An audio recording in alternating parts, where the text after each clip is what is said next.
Welcome to Velveta, Sounds of Sleep, your serene escape for dreamers, thinkers, and those seeking peaceful rest. This is where the day's noise fades and the magic of a peaceful night gently begins. Take a deep, calming breath. Close your eyes. We will guide you with soft-spoken stories and ambient narratives, helping you drift into the peace you deserve. Forget the distractions. Simply listen, press play, and let your journey to tranquil sleep begin. Sweet dreams await. Welcome, weary traveler. As the quiet of night gathers softly around us, let your breath slow, your mind drift, and your heart open to a story that spans centuries, one woven with faith, ambition, triumph, and loss. Tonight, we turn our gaze eastward, across the rolling plateaus of Anatolia, where the winds carry whispers of empires long gone, Byzantines, Seljuks, and Mongols, and where, in the shadows of a fractured world, a small tribe would plant a seed destined to grow into a tree so vast that its branches would one day stretch across 3 continents. This is the story of the Ottomans, a dynasty born in the 13th century, whose journey from humble frontier warriors to rulers of a vast and diverse empire would forever alter the course of history. This tale is not only of conquests and battles, though there will be many, of Bursa and Kosovo, of Constantinople and Vienna, but also of ideas, laws, and faith, of poets and architects, viziers and sultans, soldiers and scholars. It is a story of resilience, adaptation, and survival, of an empire that endured for 600 years, shaping the destinies of millions and leaving behind a legacy still felt in the modern world. So close your eyes now, breathe deeply, and allow yourself to drift into the currents of this great narrative. From the dream of Osman beneath the branches of a mighty tree, to the thunder of Mehmed's cannons at the gates of Constantinople, to the twilight struggles of Abdulhamid and the Young Turks, we will walk together through the rise, glory, and fall of the Ottoman Empire. In the stillness of the night, let the echoes of these stories carry you far across the centuries into the heart of one of history's most extraordinary civilizations. In the final decades of the 13th century, Anatolia was a land of shifting powers, broken empires, and new beginnings. The once mighty Seljuk Sultanate of Rum had crumbled under the relentless pressure of Mongol invasions, leaving behind a patchwork of small principalities known as beyliks. Each was led by a warlord or chieftain, their strength measured not by imperial grandeur, but by the loyalty of their warriors and the fertility of their pastures. In this fractured world, along the northwestern frontier, where the Byzantine Empire still clung to its crumbling strongholds, a modest clan under the leadership of Osman Bey laid the foundations of what would become one of the greatest empires in history. The Ottomans began as frontier warriors, Usbeyi, their home in the town of Sogut, a settlement nestled between the plains of Anatolia and the rugged hills leading toward Byzantium. Life in Sogut was harsh but full of opportunity. It was a world defined by grazing lands for flocks, fortified villages for protection, and constant skirmishes between rival beyliks and Byzantine garrisons. The frontier was not only a battlefield, but also a cultural meeting place, where Turkish nomads, Byzantine peasants, wandering dervishes, and merchants crossed paths. The fluidity of this borderland environment gave the Ottomans both their character and their chance. Osman Bey, son of Ertugrul, was not born to greatness. His family had been one of many Turkic groups who migrated westward in search of new pastures after the Seljuks lost power. But Osman possessed both charisma and vision. He cultivated loyalty through generosity, sharing spoils with his warriors and granting land to those who served him. More importantly, he embraced the ideology of Gaza, holy war against the unbelievers, which attracted fighters from across the frontier. For these men, fighting under Osman meant both material reward and spiritual merit. His beylik grew not only through inheritance, but also through this magnetic pull of ideology and opportunity. The early Ottomans were masters of pragmatism. They expanded at the expense of the Byzantines, exploiting the empire's weakness and internal turmoil. Small fortresses, villages, and trade routes fell into their hands. Each conquest was consolidated with care. Populations were not simply destroyed but absorbed. Local Christians often allowed to continue their lives in exchange for loyalty and taxes. This policy of inclusion, unusual in a world of stark divisions, helped the Ottomans grow rapidly. Unlike other beyliks locked in endless wars against each other, the Ottomans directed their energy outward toward Byzantine lands, positioning themselves as both protectors of Islam and inheritors of Seljuk traditions. Legends soon surrounded Osman himself, blurring history with myth. One famous tale tells of the dream of Osman. According to this tradition, Osman dreamed of a great tree growing from his chest, its roots spreading across the continents, its branches shading the world, and its leaves touching the heavens. The dream was interpreted by a dervish as a sign that Osman's descendants would rule a vast empire, guided by divine favor.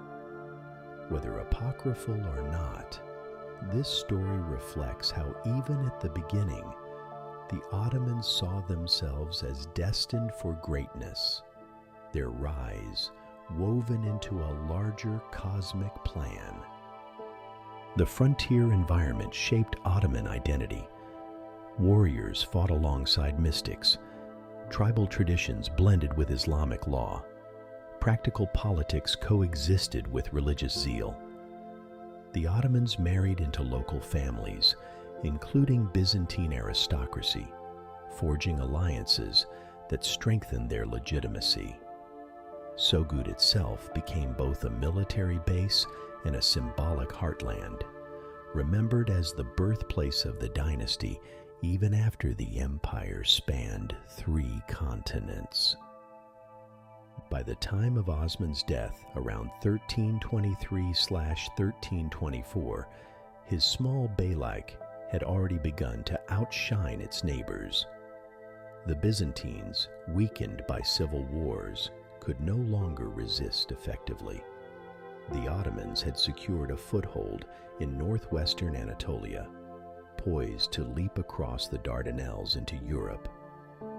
What had begun as a modest frontier clan was now a rising power with both vision and momentum. The story of the Ottoman Empire begins humbly, with shepherds, warriors, and a determined leader carving a place for themselves in a fractured world. Yet within this beginning lay the seeds of empire, inclusivity, pragmatism, ideology, and a belief in destiny. The shade of Osman's dream tree had not yet spread far, but its roots were firmly planted in the soil of Sogut, ready to grow into a world-spanning dominion. The foundations laid by Osman Bey did not vanish with his death. His followers, hardened by frontier life and bound by loyalty to his family, carried forward the vision of expansion and permanence. In the turbulent borderlands of late Byzantium, the Ottomans were poised to transform from a modest frontier principality into a rising power. This transformation was guided by Osman's son, Orhan, whose long reign from 1324 to 1362 consolidated the gains of his father and launched the dynasty on its path toward empire. When Osman passed, the Ottomans were still a small beylik, their control limited to a handful of fortresses and grazing lands, yet their position was strategic. They held territory near the trade routes that connected Byzantine Anatolia to the Aegean coast, and were well placed to strike at isolated garrisons. Orhan inherited not only his father's warriors, but also his vision: relentless expansion at the expense of Byzantium. The Ottomans recognized that the Byzantine Empire, weakened by civil wars and financial collapse, was no longer the formidable power it once had been. Every fortress lost to them was unlikely to be recovered. The first major triumph of Orhan's reign was the capture of Bursa in 1326. Situated on the slopes of Mount Uludag, Bursa was not only a wealthy and fortified city, but also a symbolic gateway to the fertile lands of northwestern Anatolia.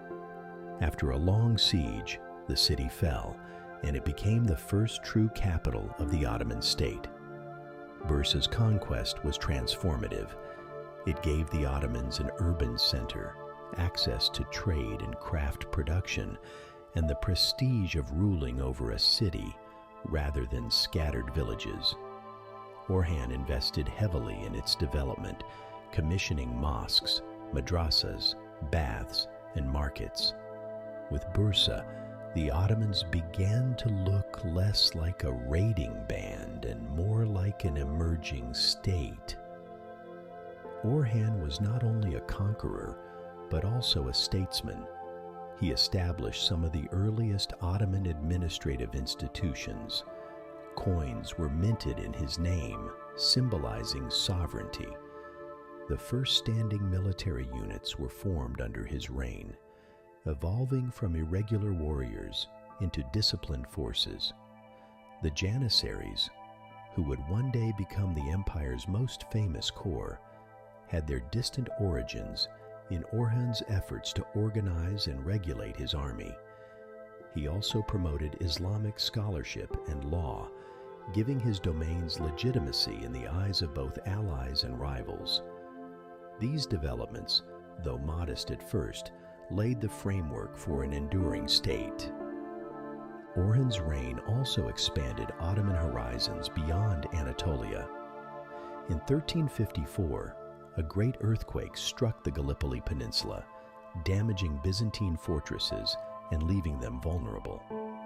The Ottomans seized the opportunity. Under Orhan's son, Suleiman Pasha, they crossed into Europe and occupied Gallipoli. This was a turning point of immense consequence. For the first time, the Ottomans had established a permanent foothold on the European continent. From Gallipoli, they would launch further campaigns into the Balkans, altering the balance of power in southeastern Europe forever. The Ottomans did not rely solely on military conquest. They mastered the art of diplomacy. Orhan married Theodora, the daughter of the Byzantine Emperor John VI Kantakouzenos, creating an alliance that temporarily eased hostilities and allowed the Ottomans to intervene in Byzantine civil wars. This marriage showed Ottoman pragmatism. They were not only warriors of the frontier, but also players in imperial politics, willing to use marriage and alliance to advance their goals. The ideology of Gaza continued to inspire. Orhan, like his father, presented expansion as holy war against Christian lands. This rhetoric attracted not only Turkish warriors, but also adventurers from other Islamic regions who flocked to his banner in search of both spoils and salvation. At the same time, Orhan allowed conquered Christians to live under his rule with relative autonomy, paying taxes but keeping their lands and faith. This policy of tolerance reduced resistance and made Ottoman rule more palatable compared to the often oppressive Byzantine tax system. By the time of Orhan's death in 1362, the Ottomans had transformed dramatically. From a nomadic clan, they had become rulers of cities and lands that stretched into both Anatolia and Europe. Bursa stood as a thriving capital, Gallipoli as a gateway to the Balkans. Their army was more organized, their administration more stable, their ambitions more expansive. The Ottomans were no longer merely one among many beyliks. They were emerging as the dominant power in northwestern Anatolia and a looming threat to all of southeastern Europe. The saga of Osman and Orhan is that of foundation and transformation. Osman planted the seed in Sugut, his dream tree beginning to take root. Orhan watered and nurtured it, giving it the strength to rise. Together, their reigns turned a frontier principality into a proto-empire, poised on the threshold of greatness. The Byzantines, once the masters of the region, now faced a new and relentless adversary. The Ottomans had found their rhythm of conquest and consolidation, a rhythm that would carry them for centuries. The conquest of Bursa and the consolidation of Ottoman power in northwestern Anatolia marked only the beginning of their ascent. What set the Ottomans apart from other Turkish beyliks was not only their steady growth in Asia, but their audacity to leap across the sea into Europe. This bold step, which began with the acquisition of Simpi Fortress on the Gallipoli Peninsula in the mid-14th century, opened the door to the Balkans and transformed the Ottomans from a regional power into an imperial force.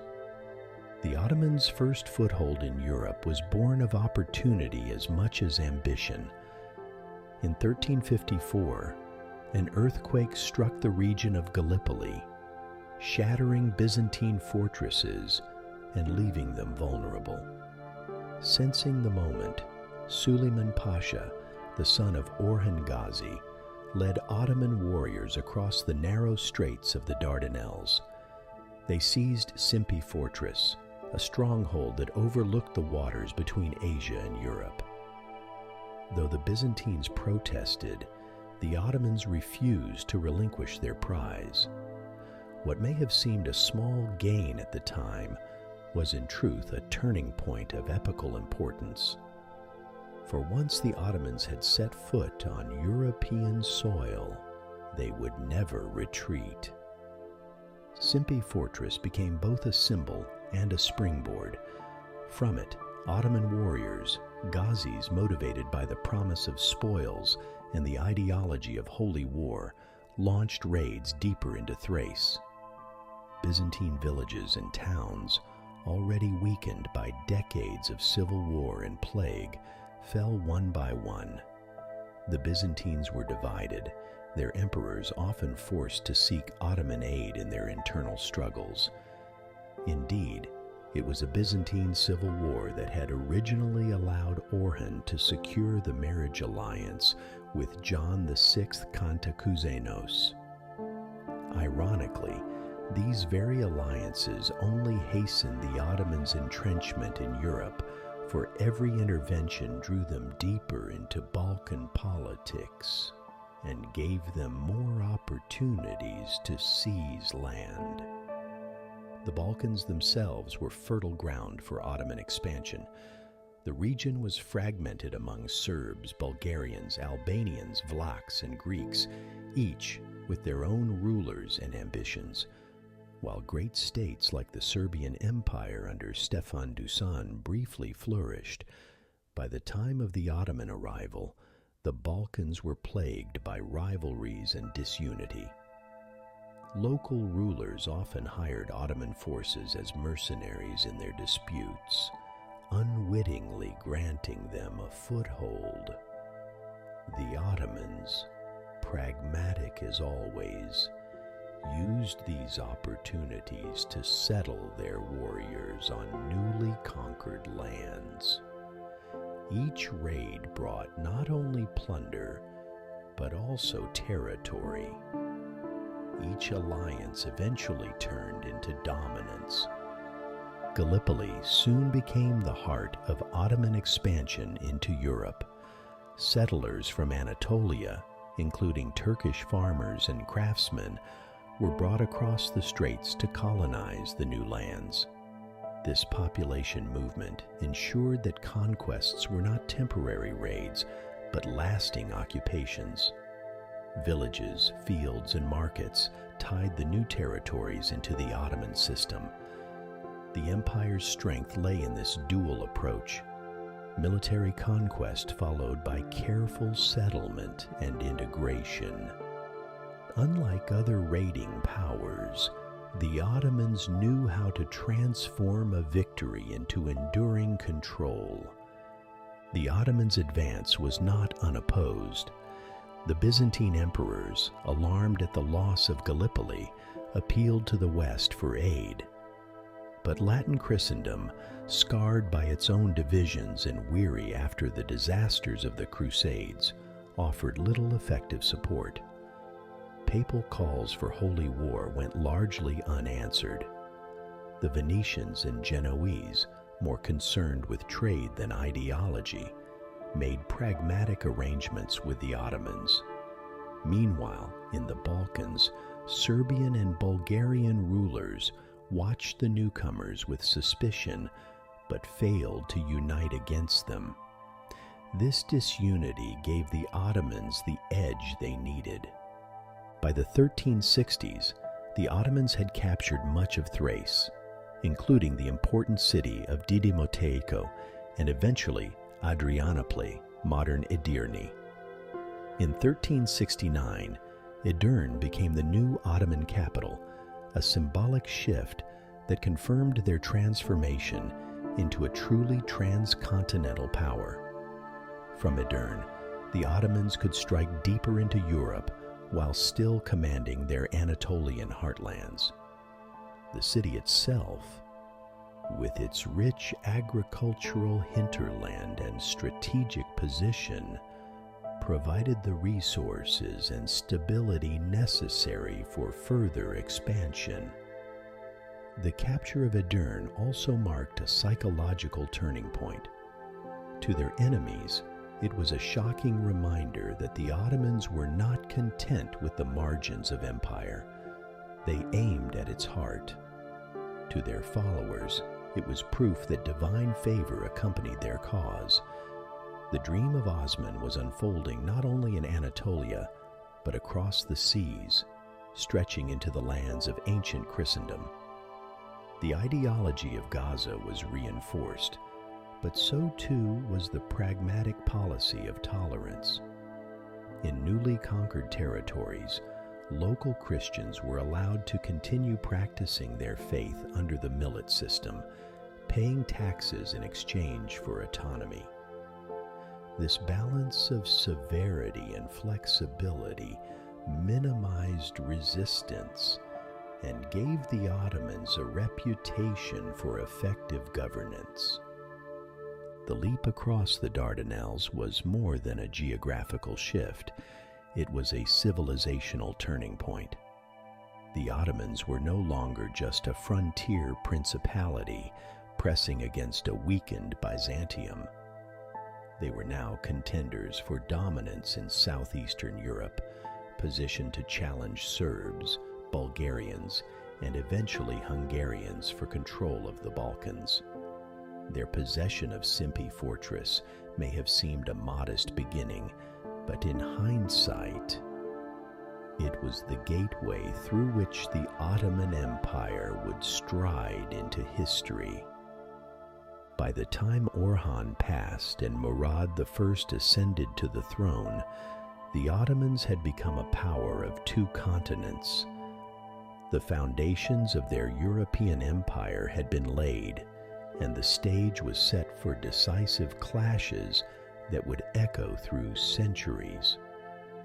The river valleys, plains, and mountains of the Balkans would become the crucible of Ottoman destiny, and the conquest of Simpe Fortress would be remembered as the spark that lit the fire of imperial expansion.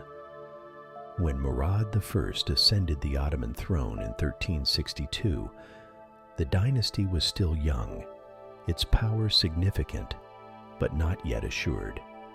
His father, Orhan Gazi, had given the Ottomans their first capital at Bursa, their first European foothold at Gallipoli, and their first real city of empire at Edirne.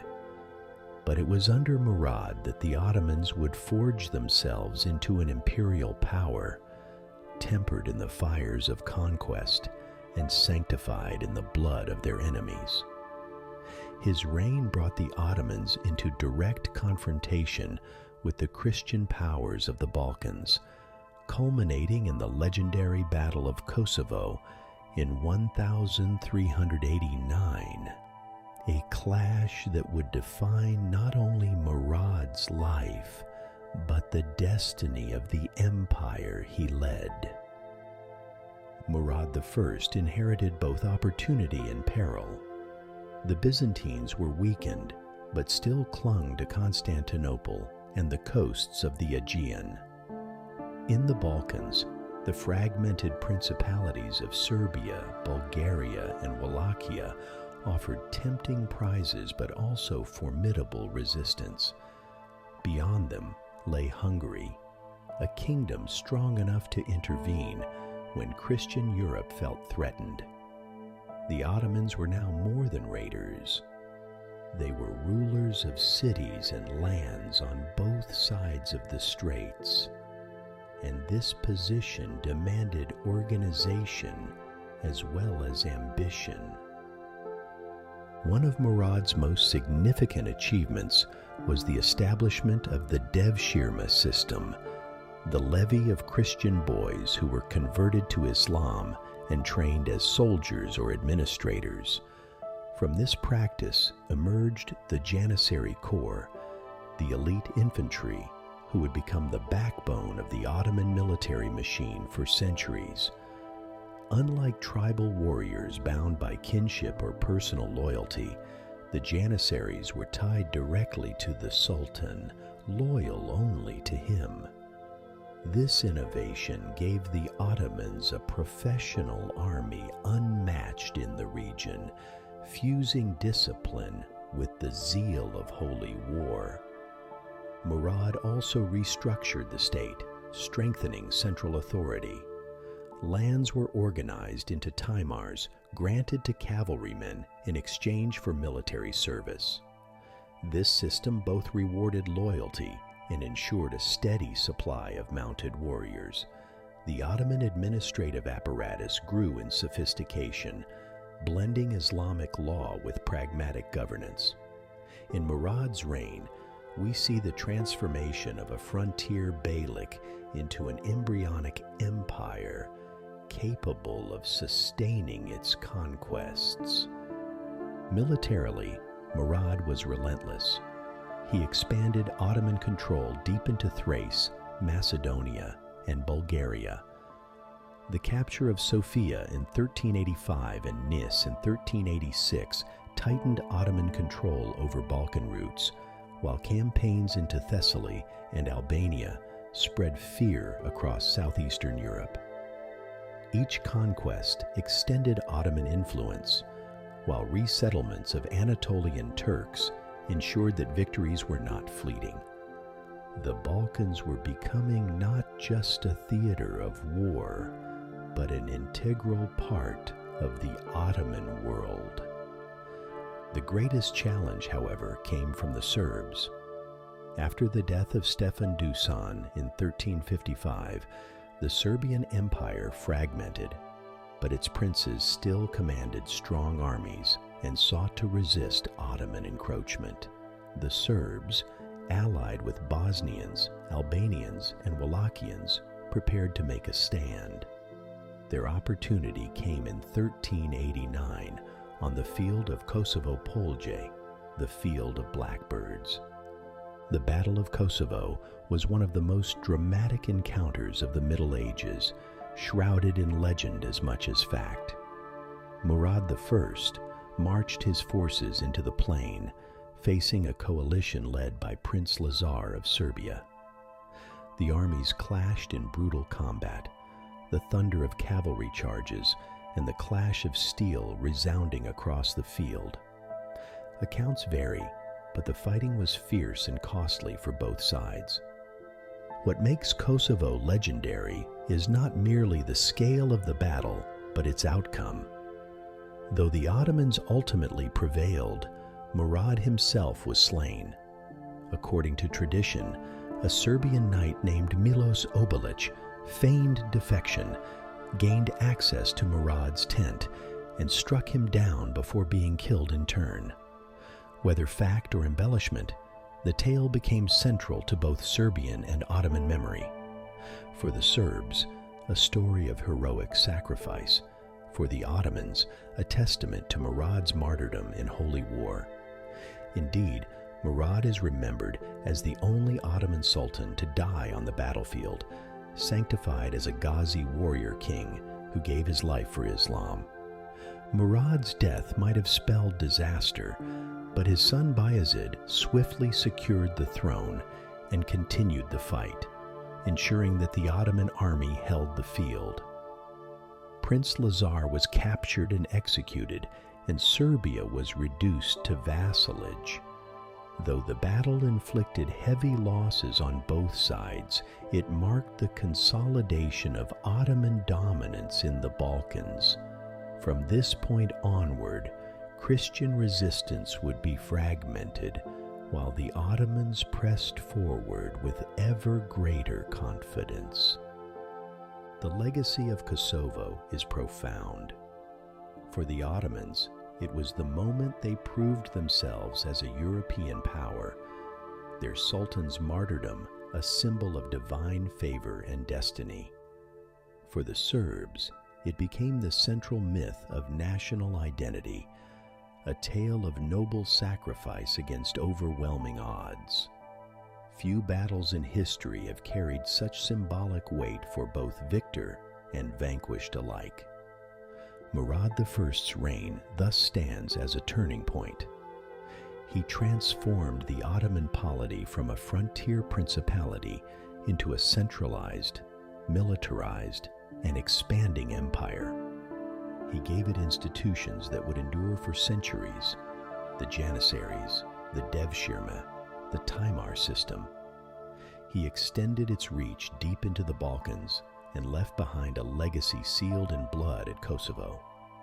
The empire that Osman dreamed and Orhan nurtured was now fully born, baptized in victory and martyrdom.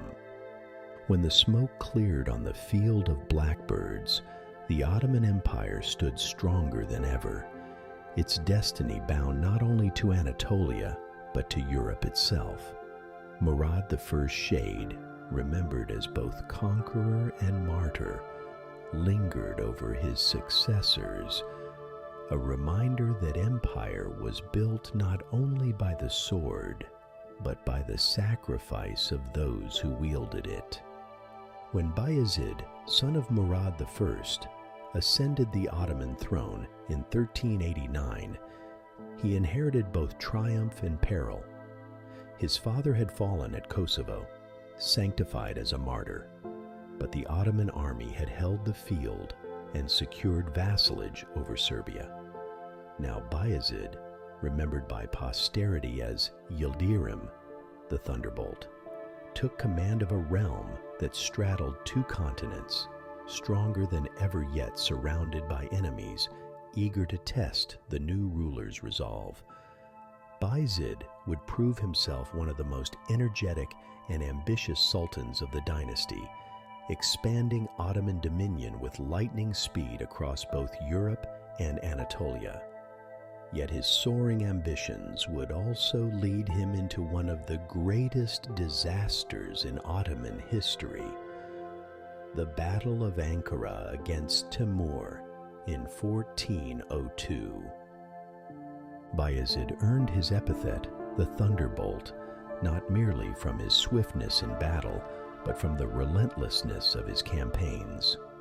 In the Balkans, he pressed deeper than any of his predecessors. Serbia, though devastated at Kosovo, was brought firmly into vassalage, its ruler Stefan Lazarevic bound to Ottoman service.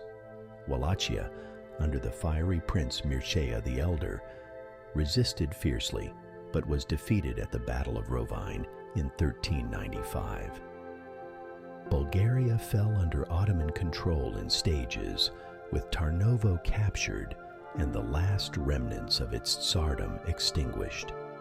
By the 1390s, Bayezid's armies were pressing against Hungary itself, bringing him into direct conflict with King Sigismund.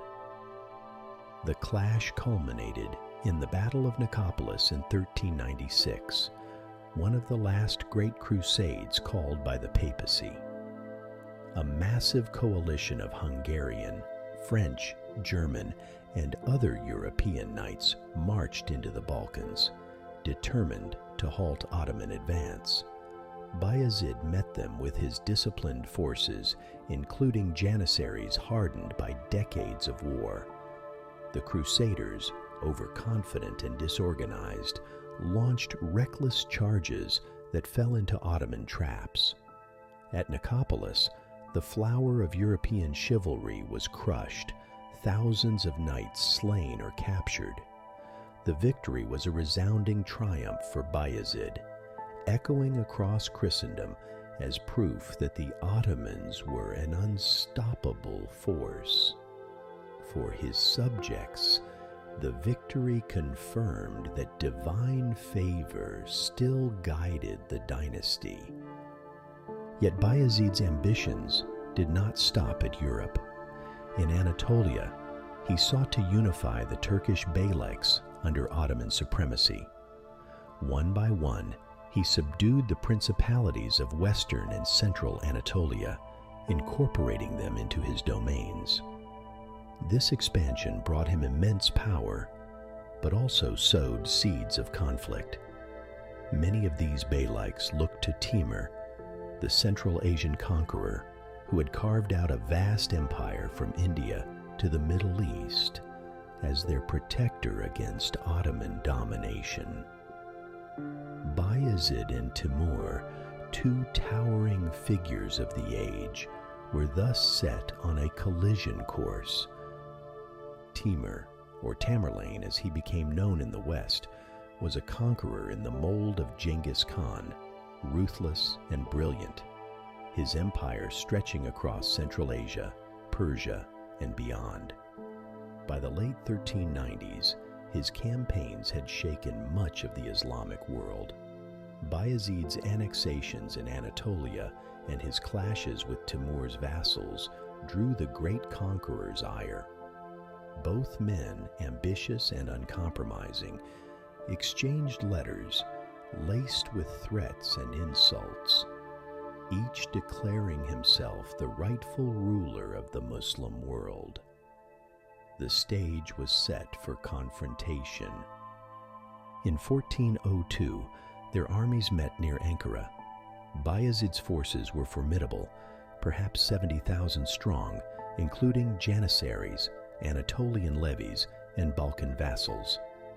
Timur, however, brought an even greater host, reinforced by war elephants and veterans of campaigns across Asia.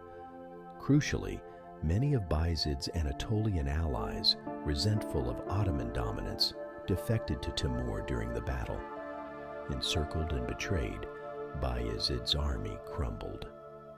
The Thunderbolt himself fought bravely, but was eventually captured.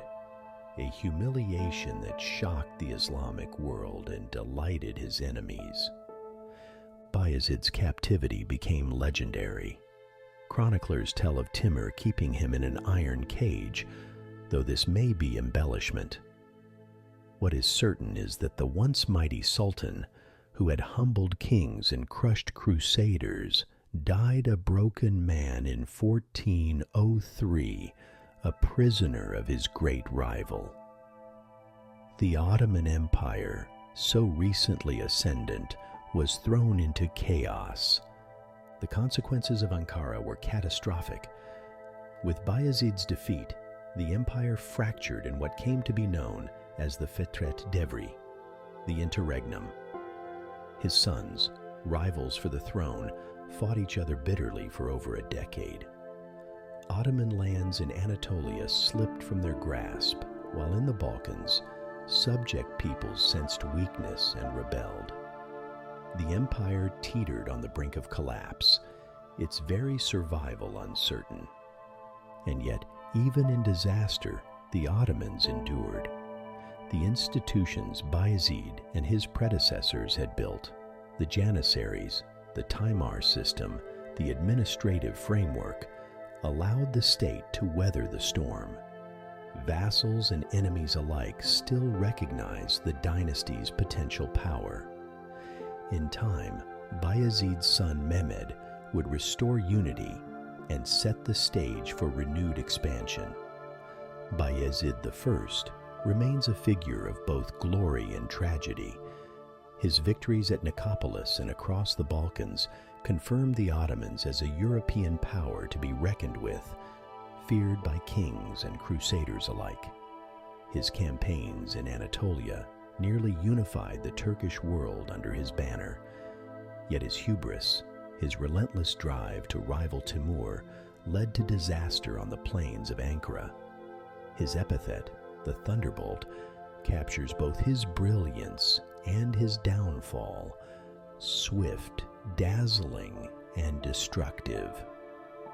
The story of Bayezid is thus the story of ambition unchecked, of an empire soaring higher than ever before, only to be struck down by forces beyond its control. But the Ottoman dream did not perish with him. Out of the ashes of Ankara, the dynasty would rise again, tempered by fire and stronger for its trials. The Battle of Ankara in 1402 was more than just a military defeat. It was a calamity that nearly destroyed the Ottoman state. The capture of Sultan Bayezid I by Timur shattered the illusion of invincibility that had carried the Ottomans from Sogut to the gates of Europe. In the wake of the disaster, Bayezid's realm splintered. His sons, Suleiman, Isa, Musa, and Mehmed, each claimed the throne, plunging the dynasty into over a decade of civil war known as the Fetret Devri, or interregnum.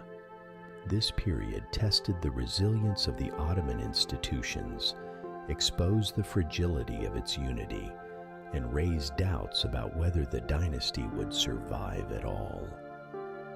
In Anatolia, Timur dismantled Bayezid's achievements. The Turkish beyliks that had been annexed were restored to independence under his patronage. The fragile balance that Bayezid had tried to impose dissolved overnight, and Anatolia returned to a patchwork of rival principalities. In the Balkans, meanwhile, subject peoples took advantage of Ottoman weakness. Wallachia, Serbia, and other vassal states attempted to shake off Ottoman control. For the first time since their rise, the Ottomans were on the defensive, their survival uncertain. The four sons of Bayezid each established their own power bases. Suleiman, controlling the European territories, made Edirne his capital. He sought to secure legitimacy by negotiating with the Byzantines, granting them concessions in exchange for recognition. Isa held parts of Anatolia, but was soon challenged by his brothers. Musa, ambitious and ruthless, contested control of Rumelia. Mehmed, the youngest but perhaps the most resourceful, consolidated his power in Amasya in northeastern Anatolia. What followed was a complex web of alliances, betrayals, and battles as each brother fought for supremacy. Suleiman initially held the advantage. With access to the European provinces and the prestige of Edirne, he styled himself as the legitimate heir. His diplomacy with Byzantium bought him breathing space, and his control of key cities gave him strength. Yet his reliance on Christian allies alienated many Muslim supporters who saw his compromises as betrayal. In 1410, Musa, supported by Mehmed, marched into Rumelia, defeated Suleiman, and claimed Edirne for himself. Suleiman was killed, and Musa briefly reigned as Sultan in Europe. Musa, however, proved as unstable as his brother. His harsh rule alienated both subjects and allies. His relentless hostility toward Byzantium alarmed those who valued diplomacy, while his brutality toward rivals sowed distrust. Mehmed, recognizing an opportunity, turned against Musa and rallied both Anatolian and European support. In 1413, at the Battle of Samurlu near Samarkand, Mehmed decisively defeated Musa. With Musa's death, the fratricidal struggle ended. Mehmed emerged as the sole ruler, bringing the interregnum to a close after 11 long years of chaos. Mehmed I's reign, 1413 to 1421, was one of restoration. He inherited a realm scarred by division, weakened by external threats, and demoralized by years of civil war. His task was not to expand, but to rebuild. In Anatolia, he carefully balanced relations with the Turkish Beyliks, avoiding overreach while consolidating Ottoman authority where possible. In the Balkans, he reaffirmed vassalage over Serbia and Wallachia, reasserting Ottoman dominance without provoking unnecessary wars. His diplomacy with Byzantium was pragmatic. He avoided major conflicts, recognizing that stability was essential. One of the most dangerous challenges of his reign came not from abroad, but from within. In 1416, a religious and social revolt erupted under the leadership of Sheikh Bedreddin, a charismatic Sufi mystic and former judge. Bedreddin preached radical ideas of communal ownership and equality, appealing to peasants, disaffected soldiers, and marginalized groups. His revolt spread across Rumelia and Anatolia, threatening the fragile stability Mehmed had restored. Though ultimately crushed, the Bedreddin revolt exposed the social strains within the empire and reminded the Sultan that religious legitimacy was as vital as military power. Mehmed I earned the epithet the Restorer for good reason. By the time of his death in 1421, he had re-established the unity of the Ottoman dynasty, stabilized its borders, and restored confidence in its future. Though he did not win spectacular victories or conquer vast new lands, his achievements were no less significant. He ensured that the dynasty survived one of the gravest crises in its history, providing a foundation for the future triumphs of his successors. The interregnum remains a pivotal moment in Ottoman history. It revealed the vulnerabilities of dynastic succession, the dangers of overextension, and the fragility of empire when leadership falters. Yet it also revealed the resilience of the Ottoman system, its military institutions, its pragmatic diplomacy, and its ability to absorb and survive crises. Mehmed I's restoration was a reminder that the dynasty's strength lay not only in conquest, but also in its capacity to endure. From the ashes of Ankara and the chaos of civil war, the Ottomans emerged reborn. Under Mehmed I, the empire once again stood united, its gaze turning outward once more. The dream tree of Osman, nearly uprooted, had survived the storm, its branches ready to grow again. Soon, under the reign of Murad II, it would spread further across the Balkans and prepare the way for one of the most momentous conquests in world history, the fall of Constantinople. Few moments in world history rival the drama, symbolism, and consequence of the conquest of Constantinople in 1453. It marked not only the end of the Byzantine Empire, but the emergence of the Ottoman Empire as a true world power, bridging east and west. At the heart of this transformation stood Sultan Mehmed II, remembered by posterity as Fatih, the conqueror. His reign, and especially the siege of Constantinople, became the defining chapter of Ottoman destiny, fulfilling prophecies and reshaping global history.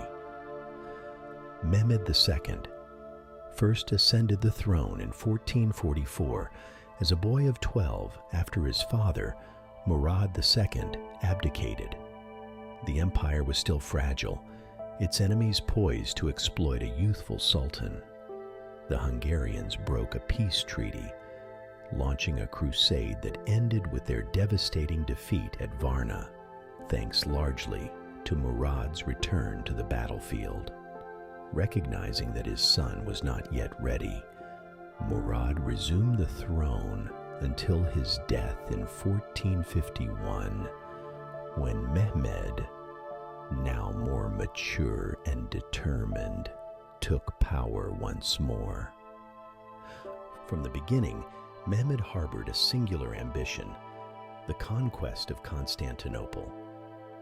The city, though diminished and nearly surrounded by Ottoman lands, remained a potent symbol. It was the heir of Rome, the capital of Eastern Christendom, and the gateway between Europe and Asia.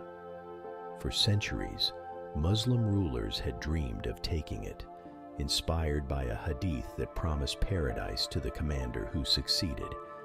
Mehmed was determined to fulfill that destiny. He prepared meticulously. In 1452, he built the fortress of Rumeli Hisari on the Bosporus, directly across from the earlier Anadolu Hisari, giving him complete control over sea traffic to the city. He reorganized his army, strengthening the Janissaries and expanding the use of heavy artillery. Most famously, he commissioned massive cannons from the Hungarian engineer Orban, capable of hurling stone balls weighing hundreds of pounds. These great bombards would batter the ancient walls of Constantinople, once thought impregnable. In April 1453, Mehmed launched his siege. The Byzantine Emperor Constantine XI Palaiologos, valiant but doomed, commanded a small garrison of perhaps 7,000 men, including foreign mercenaries, against an Ottoman army numbering between 80,000 and 100,000. The city's Theodosian walls, triple lines of fortifications built 1,000 years earlier, loomed as the final defense of Byzantium. The siege was a titanic struggle. Ottoman artillery pounded the walls day and night, creating breaches that the defenders hastily repaired. The Byzantines, aided by Genoese and Venetian ships, held the Golden Horn with a massive chain stretched across its entrance. Mehmed responded with a feat of ingenuity.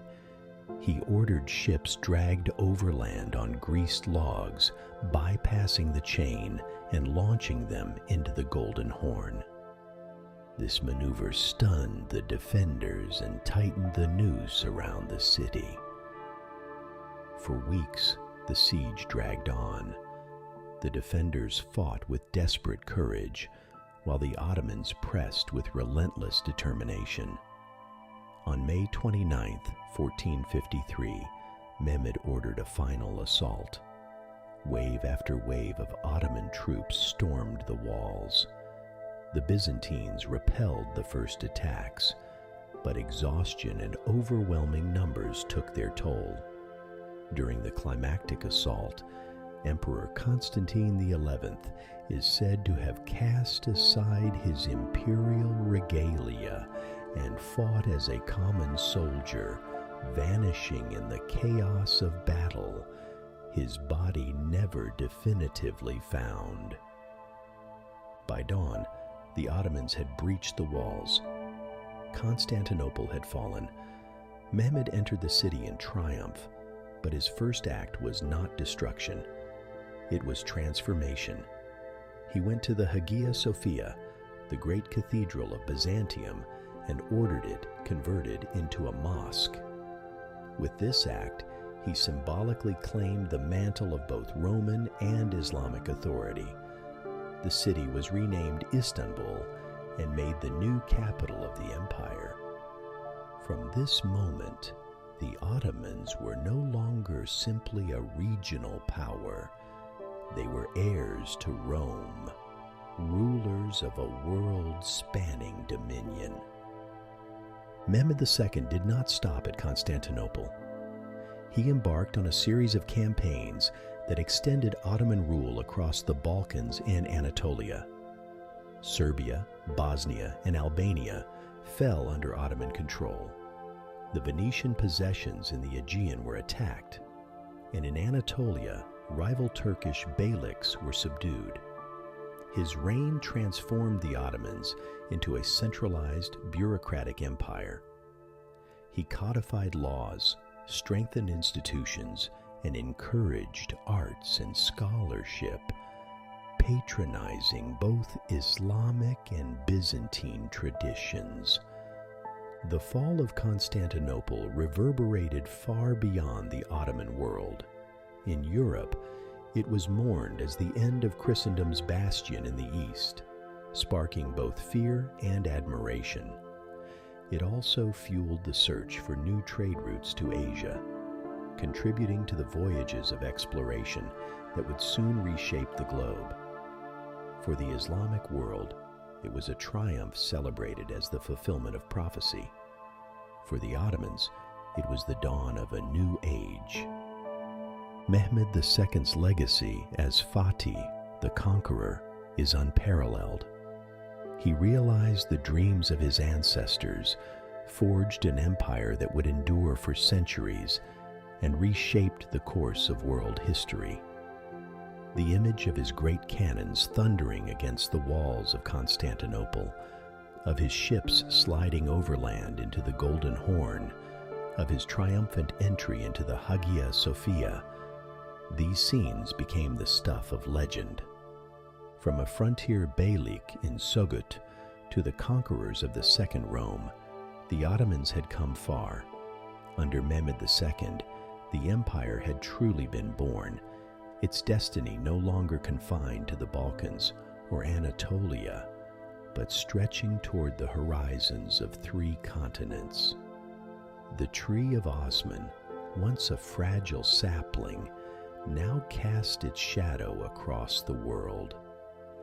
The conquest of Constantinople in 1453 was a defining military triumph, but Mehmed II's legacy cannot be measured by that victory alone. Conquest created the opportunity for empire.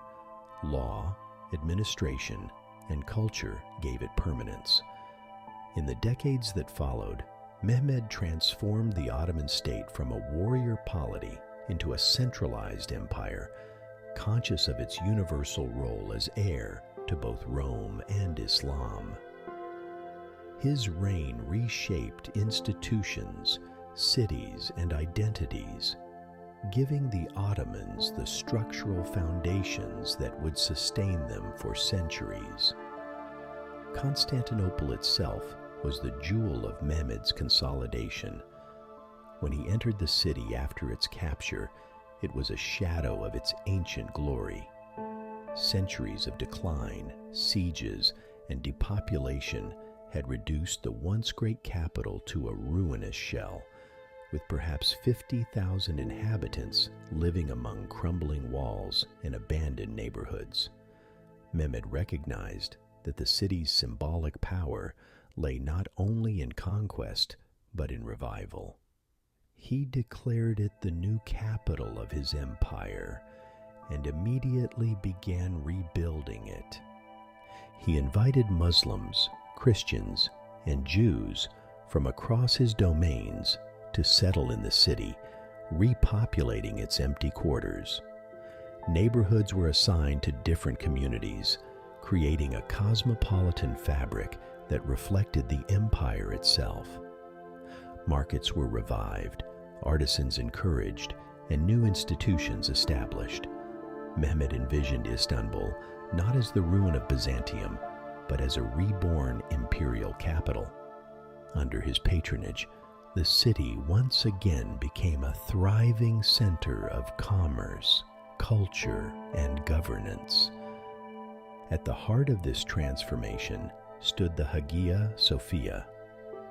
Converted into a mosque immediately after the conquest, it symbolized both continuity and change. Mehmed did not demolish the Byzantine legacy, but appropriated it, presenting himself as the legitimate successor of the Roman emperors.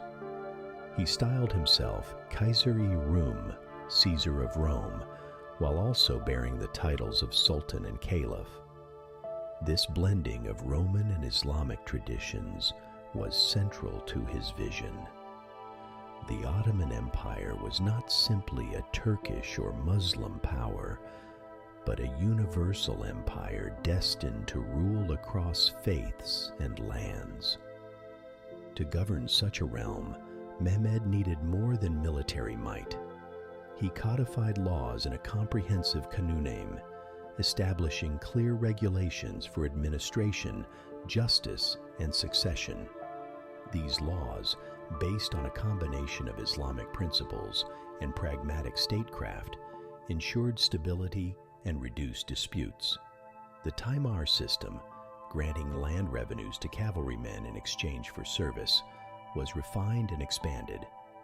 Taxation was organized systematically, providing the treasury with steady income. Mehmed also centralized authority in his own hands. He curtailed the independence of provincial governors, brought the military firmly under sultanic control, and expanded the devshirme system to ensure a steady supply of loyal administrators and janissaries. This corps of slaves of the Sultan, Christian youths converted to Islam and trained for service, formed the backbone of the empire's bureaucracy and army. By relying on them, Mehmed reduced the power of rival Turkic nobility and secured the dynasty's dominance over its own state. Culturally, Mehmed positioned himself as a Renaissance ruler. He patronized scholars, poets, and artists, not only from the Islamic world, but from Europe as well. His court welcomed Greek scholars, Italian humanists, and Persian poets, creating a cosmopolitan atmosphere. He collected manuscripts, sponsored translations of classical works, and fostered a synthesis of traditions. Mehmed himself was multilingual, fluent in Turkish, Arabic, Persian, and Greek, with knowledge of Latin. His interest in learning mirrored his ambition to rule as a universal sovereign. Architecturally, his reign reshaped Istanbul. He commissioned the construction of the Fatih Mosque, built on the site of the former Church of the Holy Apostles, symbolizing both continuity with Byzantium and the assertion of Ottoman Islam. Around it, a vast complex of schools, hospitals, and charitable institutions created a model for later imperial mosques. Palaces, aqueducts, markets, and caravanserais revived the city's infrastructure. Under Mehmed, Istanbul was not merely a military capital, but a metropolis embodying the grandeur of empire. His empire also expanded beyond Constantinople. In the Balkans, Mehmed pressed further, subjugating Serbia, Bosnia, and Albania, bringing the region firmly under Ottoman control. In Anatolia, he subdued rival beyliks, extending Ottoman rule to the Black Sea. His fleets challenged Venice and Genoa in the Aegean and the Mediterranean, while his armies campaigned against Wallachia and even attempted to capture Belgrade. Though not every campaign succeeded, his relentless drive left no doubt that the Ottomans were a rising superpower. The conqueror's reign was not without ruthlessness. To secure succession, he codified the practice of fratricide. A newly enthroned sultan was permitted to execute his brothers to prevent civil war. This grim policy, though shocking to modern sensibilities, reflected the brutal realities of dynastic politics and ensured stability in a state where division could mean collapse. Mehmed's pragmatism often outweighed sentiment, his priority always the survival and dominance of the empire. By the time of his death in 1481, Mehmed II had forged an empire that was no longer a collection of territories, but a coherent, centralized state. He had given the Ottomans institutions that would endure for centuries, a capital that stood at the crossroads of the world, and a sense of identity as heirs to both Roman and Islamic universality. His epithet Fatih, the conqueror, reflected not only his military triumphs, but also his success in conquering the challenges of governance and culture. Mehmed II's empire was both sword and pen, mosque and palace, law and poetry. It was the foundation upon which his successors would build, carrying Ottoman power to new heights. His reign was proof that conquest alone does not make an empire. It is law, culture, and vision that turn victory into civilization. The death of Mehmed II in 1481 left the empire in a moment of uncertainty. His reign had been one of conquest, law, and ambition, but his death unleashed a struggle between his sons for succession. In this struggle, Bayezid II emerged victorious, bringing with him a temperament very different from his father's. Where Mehmed had been a conqueror and centralizer, Bayezid preferred caution, consolidation, and religious piety. Yet his reign was more than quiet administration. It preserved Ottoman strength during a volatile period and prepared the way for the explosive expansion under his son, Selim I, the Grim, whose reign would redefine the empire as the preeminent power of the Islamic world. Bayezid II's accession was contested from the beginning. His brother Shem, with considerable support, challenged his claim and fought for the throne. Their rivalry erupted into conflict, and Sem fled, seeking refuge with European powers. The episode was a reminder of the dangers of dynastic strife, but Bayezid eventually prevailed, ruling from 1481 to 1512. Sem's captivity in the West, where he became a pawn in the politics of the papacy, France, and the Knights of St. John, haunted Bayezid's reign, but never toppled him. Bayezid II's reign is often remembered for consolidation rather than dramatic conquest. He focused on stabilizing the empire's finances, restoring order after Mehmed's intense campaigns, and fostering religious institutions. He supported Islamic scholarship, commissioned mosques and schools, and cultivated an image of a pious sultan. His reign also coincided with one of the most momentous events of the age, the expulsion of Jews from Spain in 1492. Bayezid welcomed many of these refugees into his empire, particularly in cities like Salonika and Istanbul, where their skills in trade, crafts, and medicine enriched Ottoman society. In this act, Bayezid demonstrated both pragmatism and tolerance, furthering the cosmopolitan character of his empire. Yet Bayezid was not without martial achievements. He strengthened Ottoman control in the Balkans and Anatolia, suppressing revolts and consolidating vassal territories. His navy challenged Venice, culminating in war 1499 to 1503 that secured Ottoman dominance over parts of the Aegean and Ionian seas. Still, compared to his father's dramatic conquests, Bayezid's reign was more cautious, his focus inward rather than outward. It was his son, Selim I, who would dramatically change the empire's trajectory. Known as Yavuz, the Grim, Selim was a figure of fierce ambition, relentless energy, and ruthless pragmatism. His reign, 1512 to 1520, was short but transformative, expanding the empire's frontiers eastward and southward and elevating the Ottomans to leadership of the Islamic world. Selim's rise was itself bloody. He seized power from his father, forcing Bayezid into abdication and eliminating rival brothers to secure the throne. Once in power, Selim turned his gaze east. The Ottoman frontiers faced two formidable powers, the Safavid dynasty in Persia, a rising Shia state under Shah Ismail, and the Mamluk Sultanate in Egypt, a long-standing Sunni power controlling Syria, Egypt, and the holy cities of Mecca and Medina.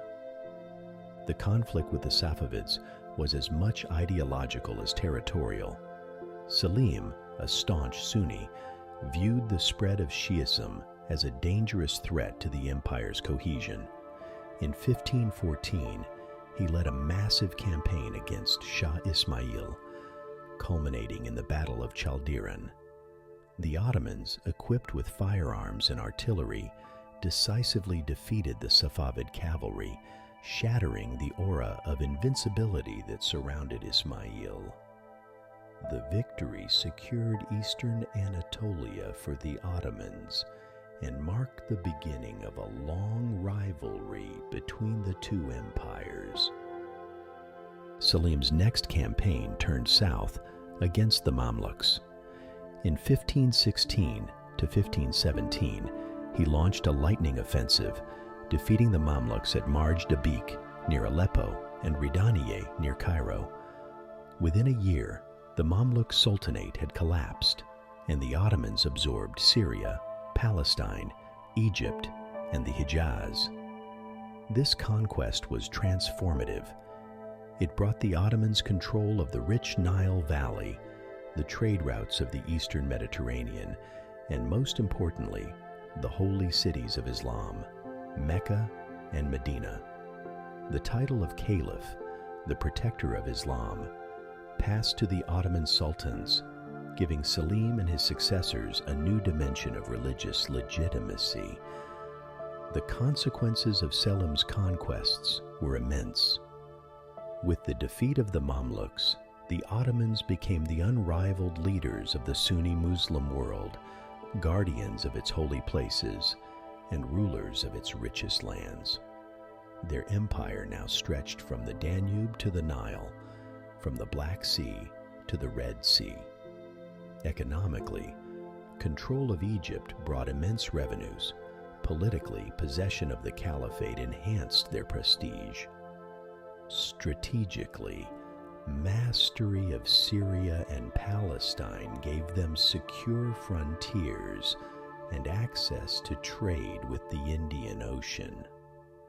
Selim's reign, though brief, left an indelible mark. He was ruthless in securing his throne, uncompromising in war, and visionary in expanding the empire's horizons.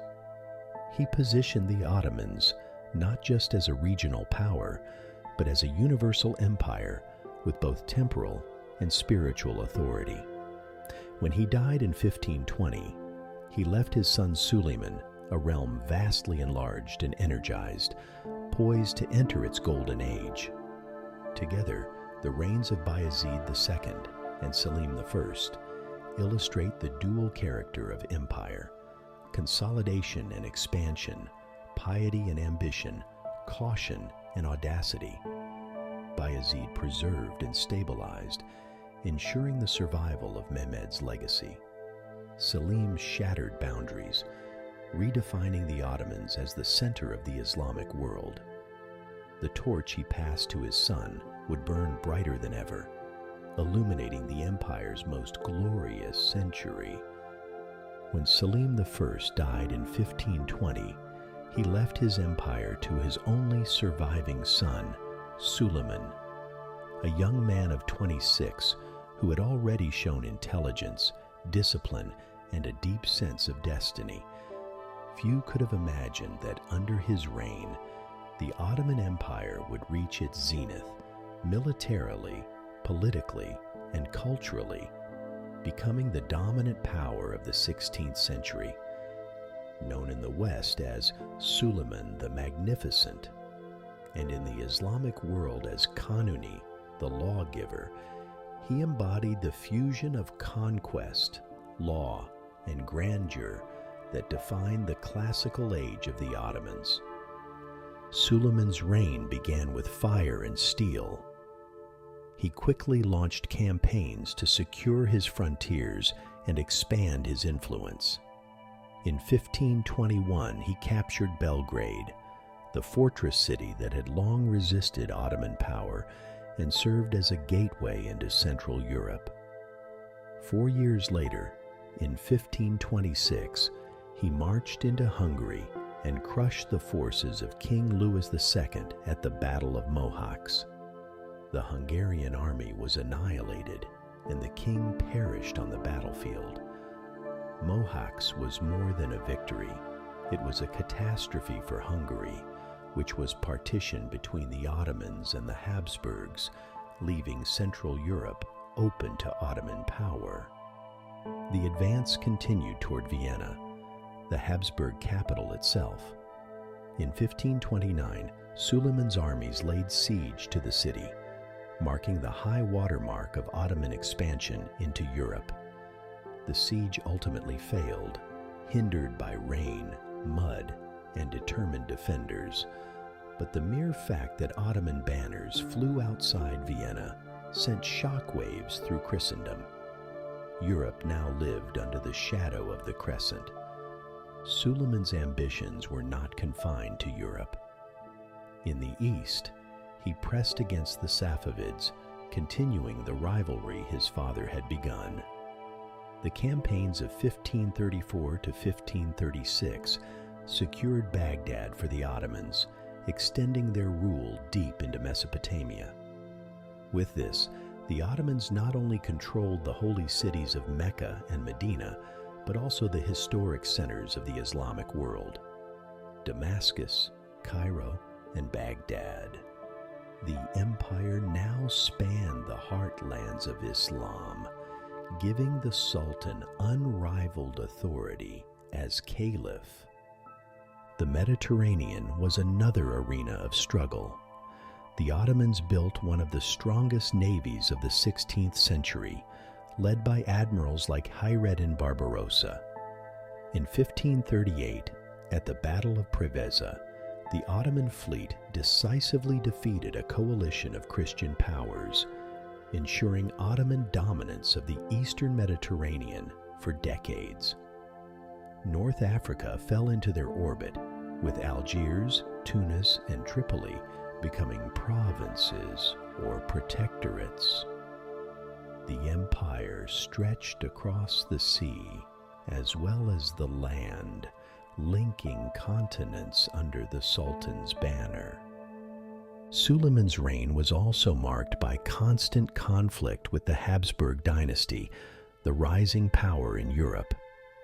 Charles V, who ruled Spain and the Holy Roman Empire, and his brother Ferdinand, who governed Austria, became Suleiman's great rivals.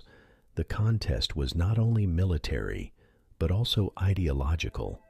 Catholic Christendom versus the Islamic Caliphate, each claiming universal authority. This rivalry defined 16th century geopolitics, from the fields of Hungary to the coasts of North Africa. Yet Suleiman was more than a conqueror. His epithet Kanuni reflects his role as a lawgiver. He codified and systematized Ottoman law, harmonizing the Sultan's secular decrees, Kanun, with Islamic law, Sharia. This legal framework ensured consistency across the empire's vast territories, protecting property rights, regulating taxation, and balancing the interests of different communities. His reforms gave the Ottoman state both stability and legitimacy, making it not only feared, but also respected.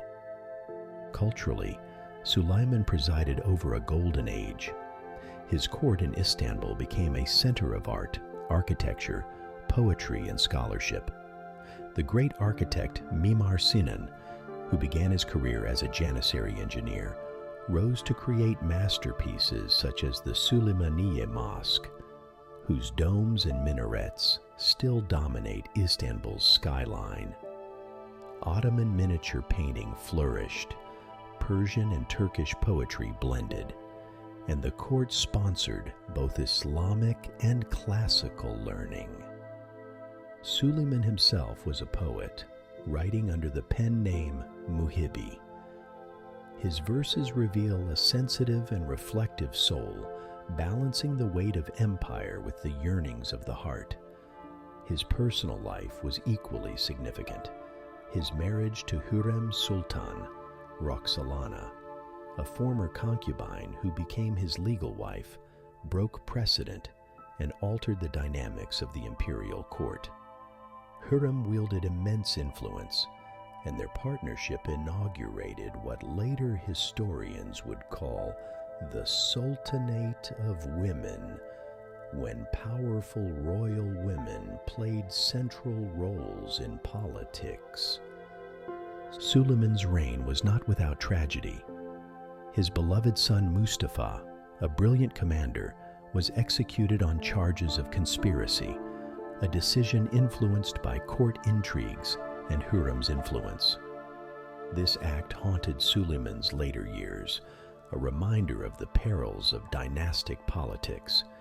His later campaigns, including a second failed siege of Vienna in 1532 and wars in Hungary, were less decisive. Yet even in decline, his presence commanded awe. Suleiman's final campaign was against Hungary in 1566. Though aging and ill, he insisted on leading his army.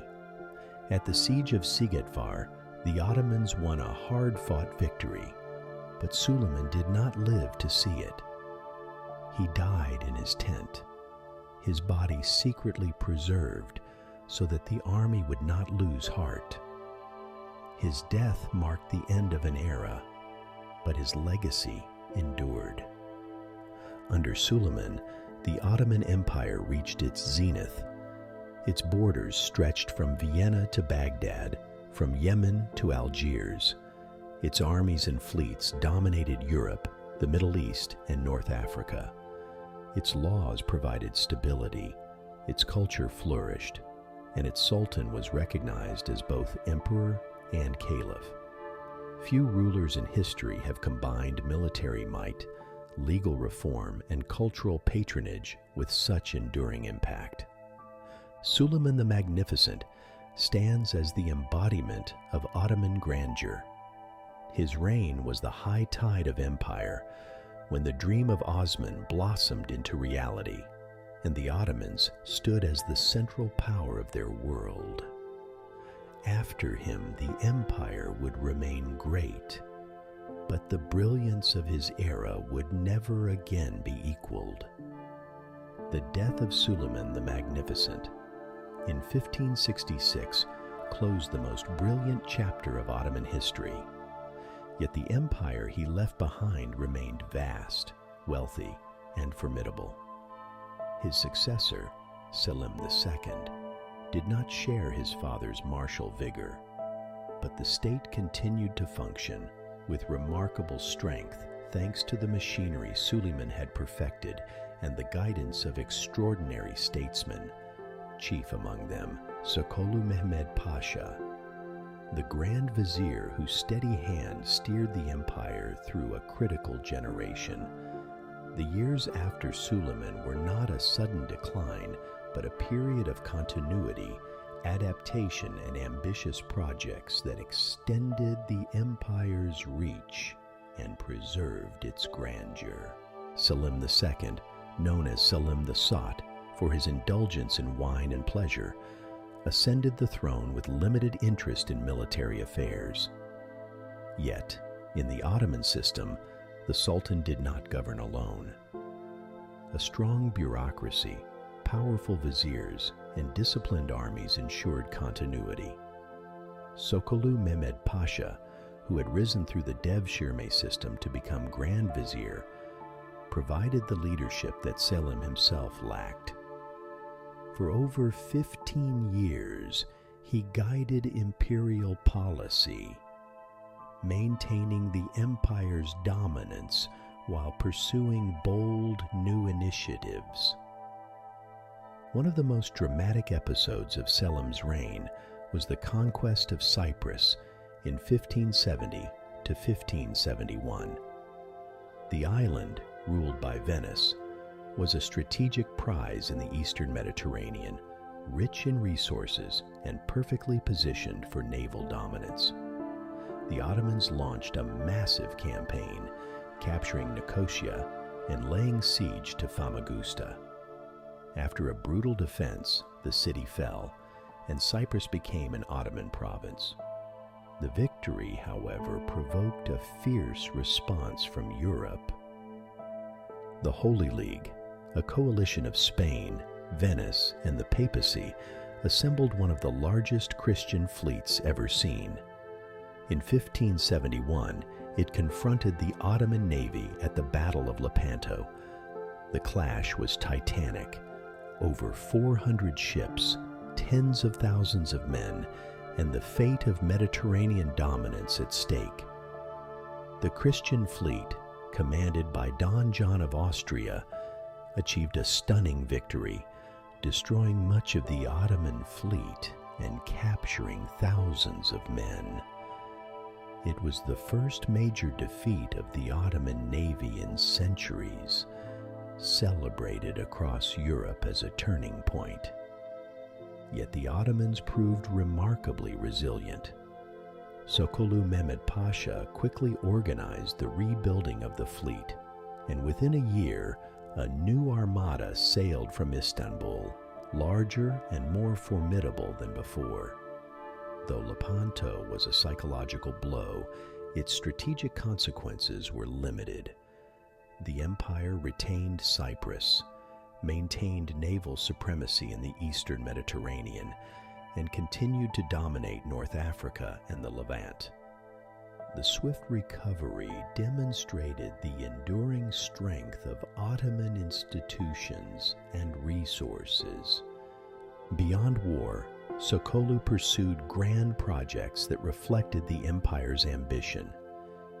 He envisioned linking the world's great seas through massive engineering works, plans were drawn to dig a canal across the Isthmus of Suez, connecting the Mediterranean to the Red Sea, and another to cut through the isthmus near Constantinople, linking the Black Sea and the Aegean. Though never realized, these projects reveal the global vision of the Ottomans in the 16th century, seeking to command not only continents but oceans. Domestically, Sokollu ensured stability. He balanced the interests of the janissaries, provincial governors, and religious authorities. He expanded charitable foundations, supported the construction of mosques, bridges, and caravanserais, and maintained the fiscal health of the state. Under his leadership, Istanbul thrived as a metropolis of hundreds of thousands, its skyline adorned with the works of Mimar Sinan, the greatest architect of the age. Selim II's reign ended in 1574, and his son Murad III inherited the throne. Murad's reign was marked by increasing court intrigue, the growing influence of women in the harem, and rising pressures on the empire's finances. Yet even in this changing environment, Sokollu remained a pillar of continuity until his assassination in 1579. His death removed one of the last great statesmen of the classical age, leaving the empire more vulnerable to the challenges that lay ahead. The era after Suleiman is often portrayed as the beginning of decline, yet this is a simplification. The empire in the later 16th century remained one of the world's most powerful states. It controlled vast territories, commanded immense resources, and retained unmatched prestige. What changed was the nature of leadership. Where once the sultans themselves embodied conquest and reform, increasingly it was viziers, generals, and court factions who steered the empire. The system still worked, but its balance was shifting. Sokollu Mehmed Pasha symbolizes this transitional period. A man of humble origin, raised through the Sultan's service, he exemplified the meritocratic promise of the Ottoman system. His vision extended from the heart of Istanbul to the farthest corners of the empire, linking law, diplomacy, war, and engineering into a coherent whole. Under his stewardship, the Ottoman world remained vibrant and ambitious, even as new challenges emerged. The afterglow of Suleiman's era thus burned brightly, sustained by institutions and individuals of immense ability. Yet cracks were beginning to show: the growing power of the harem, the restiveness of the janissaries, the strains of endless war, and the rising costs of empire. The 17th century would test whether the Ottoman system, forged in conquest and perfected under Suleiman, could adapt to new realities. For now, however, the empire still stood magnificent, its fleets rebuilt, its cities thriving, its armies undefeated in the field.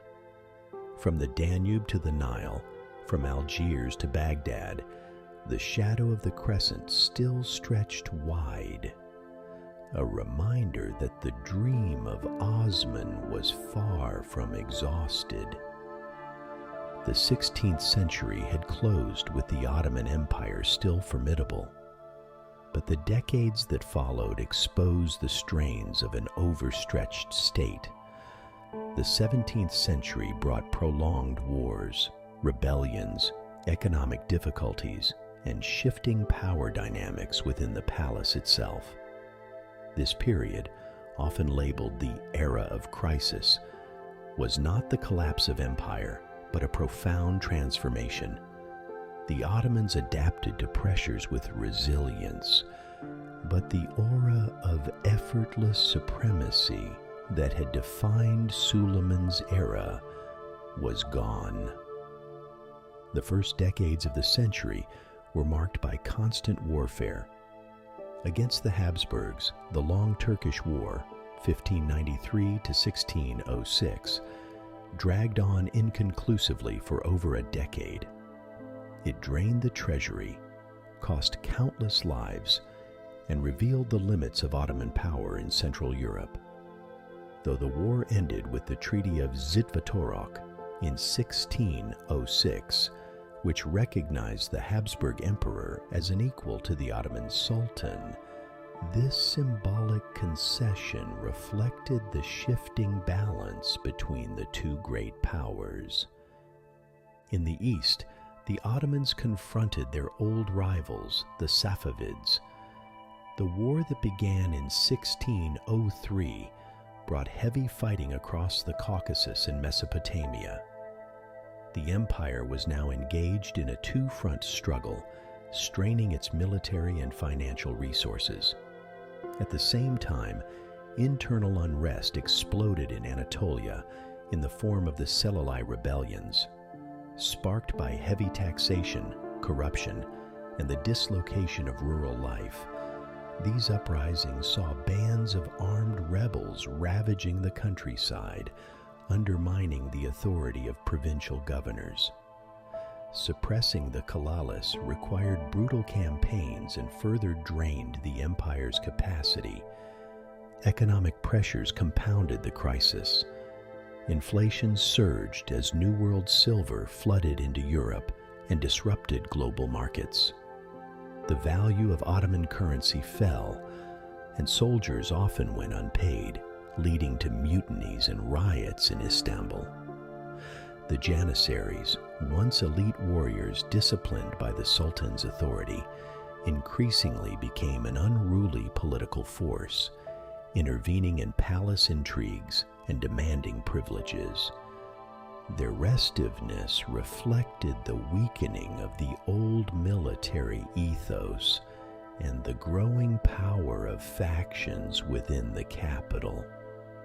Palace politics became more turbulent than ever.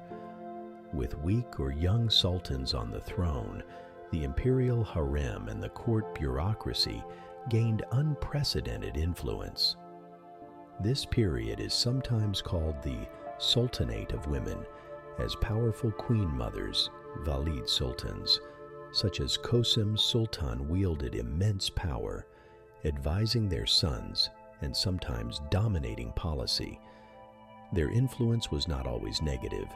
Some proved capable and stabilizing, but it marked a shift away from direct rule by warrior sultans toward a more complex, factionalized system of governance.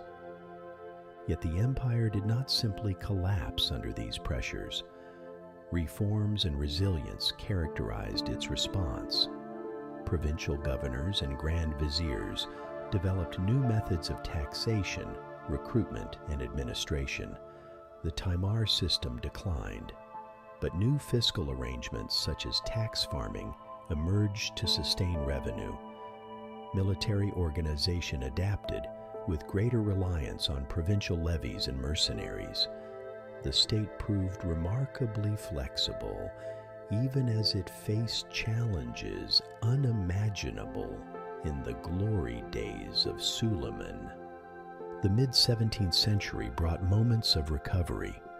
Under the Köprülü family of viziers, beginning with Köprülü Mehmed Pasha in 1656, the empire regained some of its old vigor.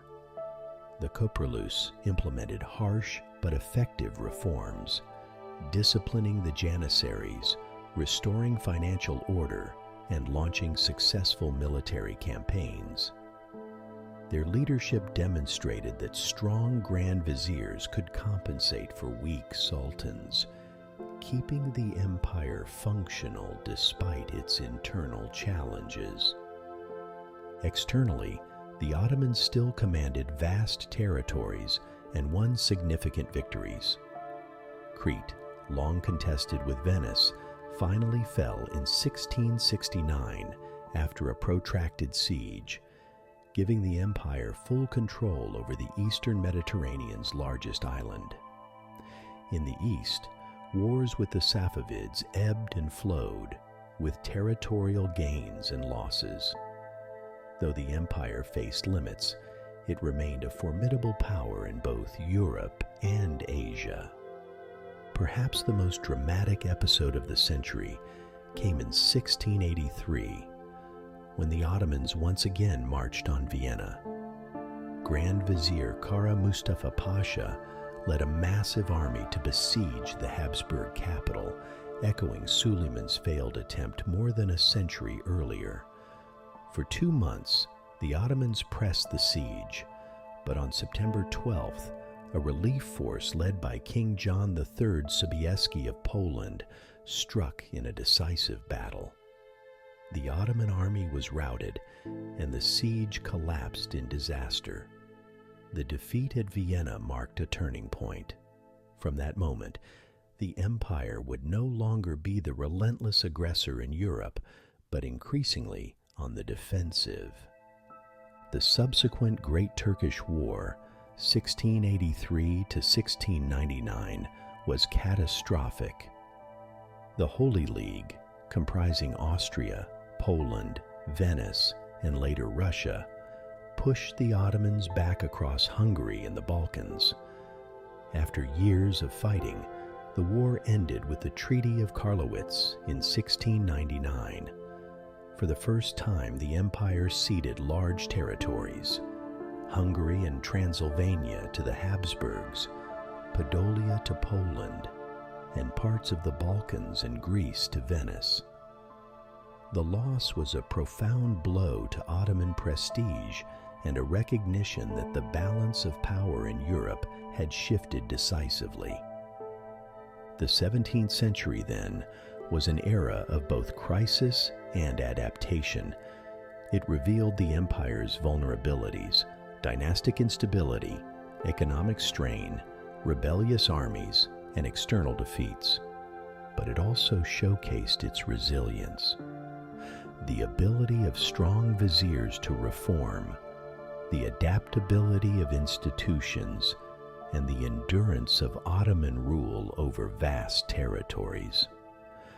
The dream of effortless conquest was gone, but the Ottoman state had not collapsed. Instead, it entered a new phase, one in which survival and adaptation became its central themes. The tree of Osman, battered by storms, had lost some of its branches, but remained deeply rooted, still capable of bearing fruit in the centuries ahead. In the middle of the 17th century, as the Ottoman Empire staggered under the weight of rebellions, fiscal strain, and military setbacks, it seemed as though the machine forged by Mehmed II and perfected by Suleiman had lost its way. Weak sultans, factional intrigue, and undisciplined janissaries threatened to erode the very foundations of Ottoman power. Yet in this moment of danger, a remarkable family of statesmen rose to prominence: the Köprülüs. Through their ruthless discipline, administrative skill, and military energy, they breathed new life into the empire, delaying decline and proving that Ottoman resilience could still astonish the world. The rise of the Köprülüs began in 1656, when the empire faced crisis both within and without. The Venetians, exploiting Ottoman weakness, blockaded the Dardanelles, threatening Istanbul with starvation and cutting off critical supply lines. Inside the capital, janissaries rioted, demanding higher pay, while provincial unrest simmered across Anatolia and the Balkans. Sultan Mehmed IV, young and inexperienced, turned to an elderly but shrewd statesman, Köprülü Mehmed Pasha. Appointed Grand Vizier, he accepted the role only on the condition that he be granted sweeping authority free from court interference. Desperate, the Sultan agreed, and with that, the Köprülü era began. Köprülü Mehmed Pasha ruled with an iron hand. He brutally suppressed rebellions, executed corrupt officials, and restored order in the capital. His harshness earned fear, but also results. The Janissaries were disciplined, the treasury stabilized, and the Venetian blockade broken.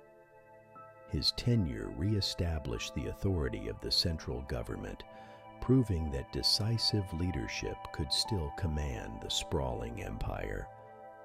By the time of his death in 1661, he had restored enough stability to pass the mantle to his son, Köprülü Fazıl Ahmed Pasha.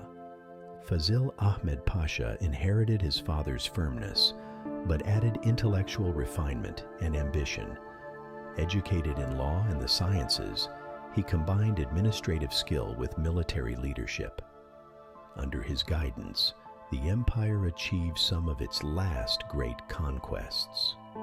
In 1663 to 1664, he led campaigns against the Habsburgs in Hungary.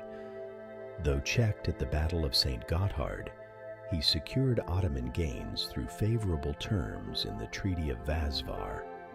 More significantly, he launched the long campaign against Crete, which had resisted Ottoman conquest for over 2 decades. After a grueling siege, the fortress of Candia fell in 1669, finally bringing the entire island under Ottoman rule. This victory, though costly, was celebrated as a sign that Ottoman power still burned brightly. The Köprülü legacy continued with Fazıl Ahmed's successors. Köprülü Fazıl Mustafa Pasha, another brilliant member of the family, took up the challenge of reform in the 1680s, a period overshadowed by the disastrous defeat at Vienna in 1683. Unlike some viziers who shrank from the enormity of the crisis, Fazıl Mustafa threw himself into the struggle. He reorganized the army, attempted to reform taxation, and led campaigns personally.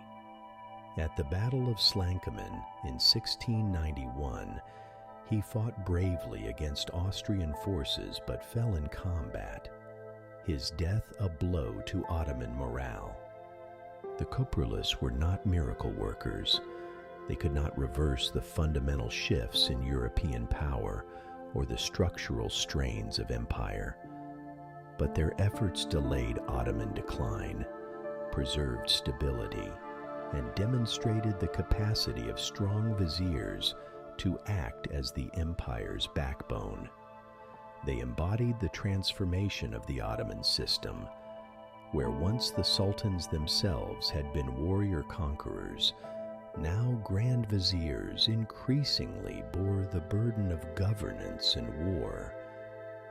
The Köprülü era also highlighted the adaptability of the Ottoman state. The empire was not static, doomed to decline after Suleiman's death. Instead, it responded to challenges with new forms of leadership.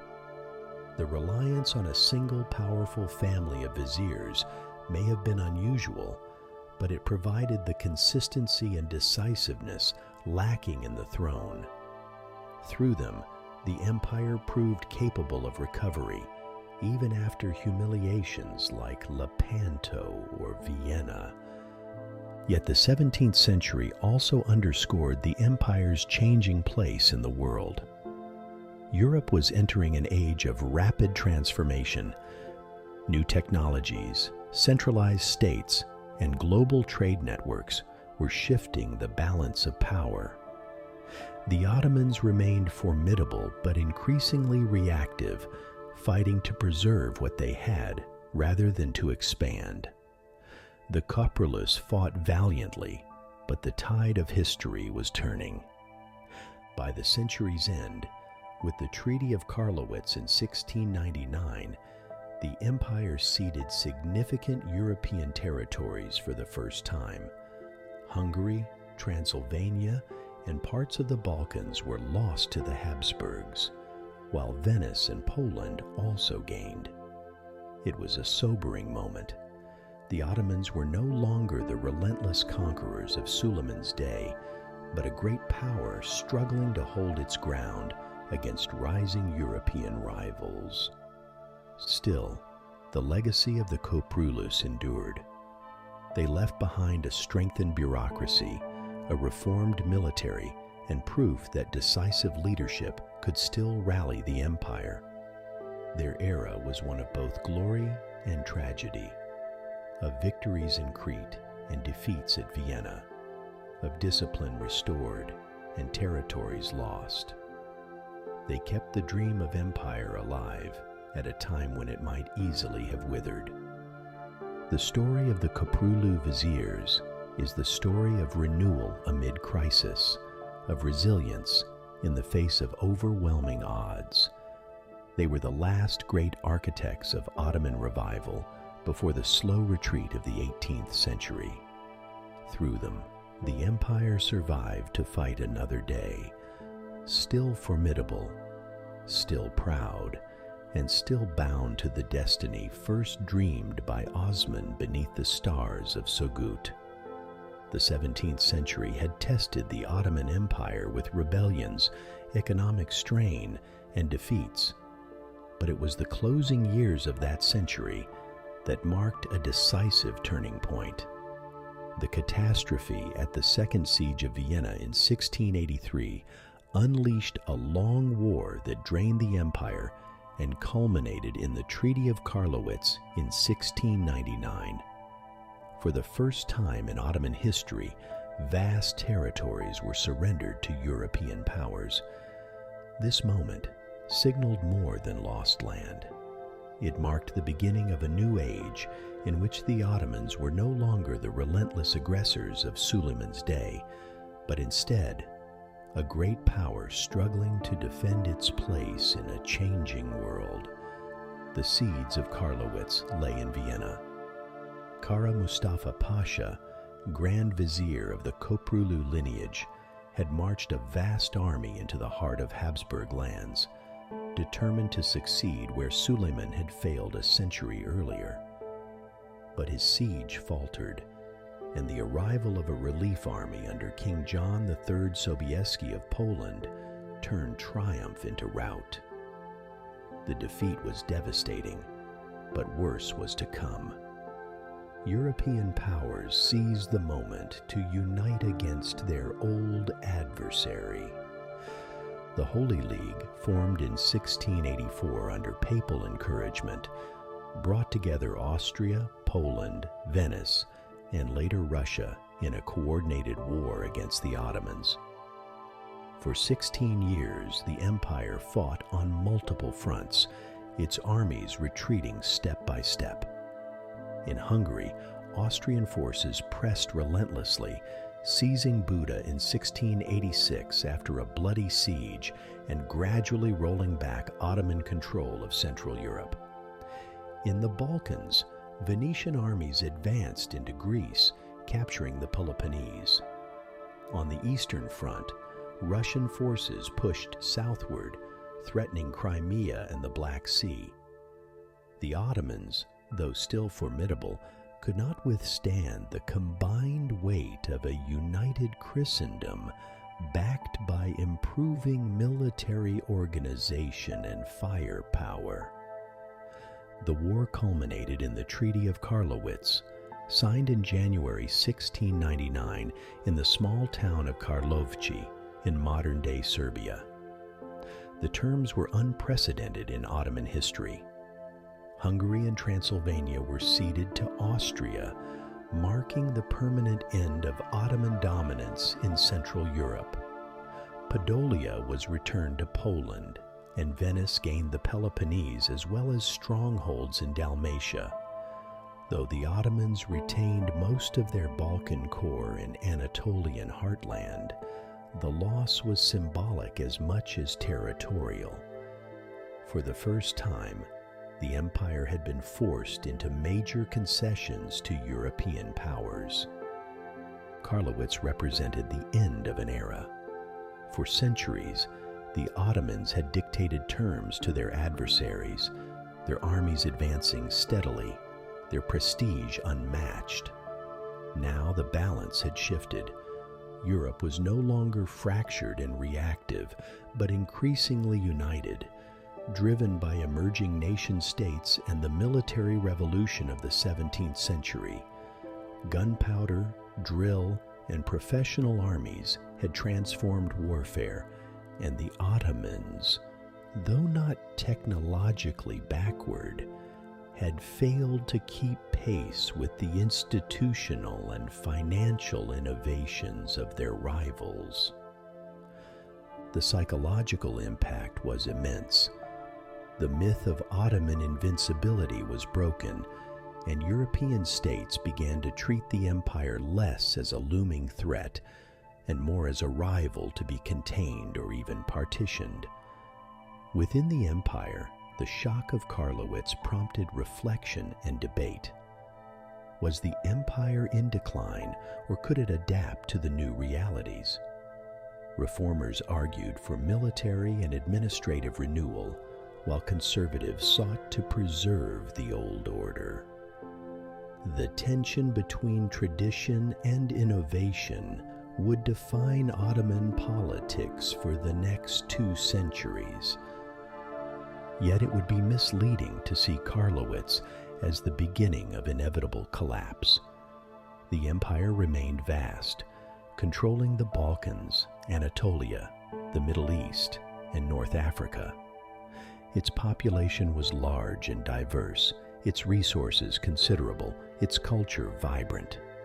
The 18th century would bring both defeats and revivals, stagnation and reform. The Ottomans were still a major power, but they were no longer unrivaled. They had entered a new phase, one of negotiation, adaptation, and gradual retreat in the face of a rising Europe. The Treaty of Karlowitz thus stands as a watershed. It marked the end of the long cycle of Ottoman expansion that had carried the dynasty from Sogut to Vienna, and the beginning of a defensive posture that would dominate its later history. The empire had survived crises before: the interregnum after Ankara, the Salalai rebellions, the disasters of the 17th century. But Karlowitz was different. It was not merely a setback. It was an acknowledgement that the balance of power in Europe had shifted irreversibly. Still, the Ottomans were not finished. In the decades after Karlowitz, they would attempt to recover lost ground, launch new wars, and experiment with reform. The 18th century, often dismissed as an age of decline, was in fact an era of adaptation when the empire sought to reinvent itself in a rapidly changing world. The dream tree of Osman had lost some of its branches, but its roots remained strong, its trunk still towering over vast lands. Karlowitz was thus both an end and a beginning, the end of Ottoman expansion into Europe, and the beginning of a long struggle to redefine empire in an age where the old certainties had crumbled. The Ottomans had entered a new chapter of their saga, one marked less by relentless conquest than by the challenge of survival in a world where power was shifting toward the West. The Treaty of Karlowitz in 1699 had forced the Ottomans to concede large territories for the first time in their history, signaling that the age of effortless conquest was over. Yet the 18th century did not begin with despair. Instead, the empire entered a period of experimentation, recovery, and even cultural flowering. The most famous of these episodes is the lull, or tulip era, 1718 to 1730, a time often remembered for its refined culture, its openness to European influence, and its attempts at reform. Though it ended in rebellion, the Tulip era reflected the Ottoman search for renewal in a changing world. The Tulip era followed the Treaty of Passarowitz, 1718, which ended a war with Austria and Venice. The treaty was unfavorable. The Ottomans lost parts of the Balkans and the Morea, but it also brought 2 decades of relative peace, a rarity after the turbulence of the 17th century. Grand Vizier Nevzehirli Damat Ibrahim Pasha, serving under Sultan Ahmed III, seized this opportunity to pursue reforms and cultivate a new cultural atmosphere. The name Tulip Era comes from the flower that became a symbol of refinement, luxury, and elite culture in Istanbul during this time. Tulips were cultivated in elaborate gardens, celebrated in poetry, and depicted in art. The flower symbolized not only beauty, but also the empire's new orientation toward elegance and leisure after generations of war. Critics would later deride this as decadence, but in truth, it reflected a broader transformation of Ottoman society as the capital opened itself to new tastes, fashions, and influences. Diplomatically, the Tulip era marked a cautious engagement with Europe. Embassies were sent to Vienna, Paris, and other capitals, signaling an interest in learning about European innovations. One of the most famous missions was that of Yirmiseki's Mehmed Celebi, who traveled to Paris in 1720 to 1721. His detailed report on French society, politics, and culture opened Ottoman eyes to European ways of life, from military organization to urban planning. This was one of the first deliberate Ottoman efforts to study and selectively adopt Western practices. Domestically, Ibrahim Pasha sponsored reforms in administration, finance, and the military. He supported the establishment of the first Ottoman printing press, operated by Ibrahim Muteferrika, which began producing books in Turkish in the 1720s. This was a revolutionary step, though limited at first to non-religious works. Printing promised to spread knowledge more widely and efficiently, gradually eroding the monopoly of manuscript culture. The Tulip era also saw a burst of architectural and cultural activity in Istanbul. New palaces, fountains, gardens, and pavilions adorned the city, blending Ottoman and European styles. Public works improved infrastructure, and cultural life flourished with poetry, music, and art. The capital became a place of elegance and experimentation, its elites cultivating a cosmopolitan style that reflected both tradition and innovation. Yet beneath the refinement lay discontent. Many ordinary subjects resented the perceived extravagance of the court, especially at a time when taxes remained heavy and the countryside suffered from economic difficulties.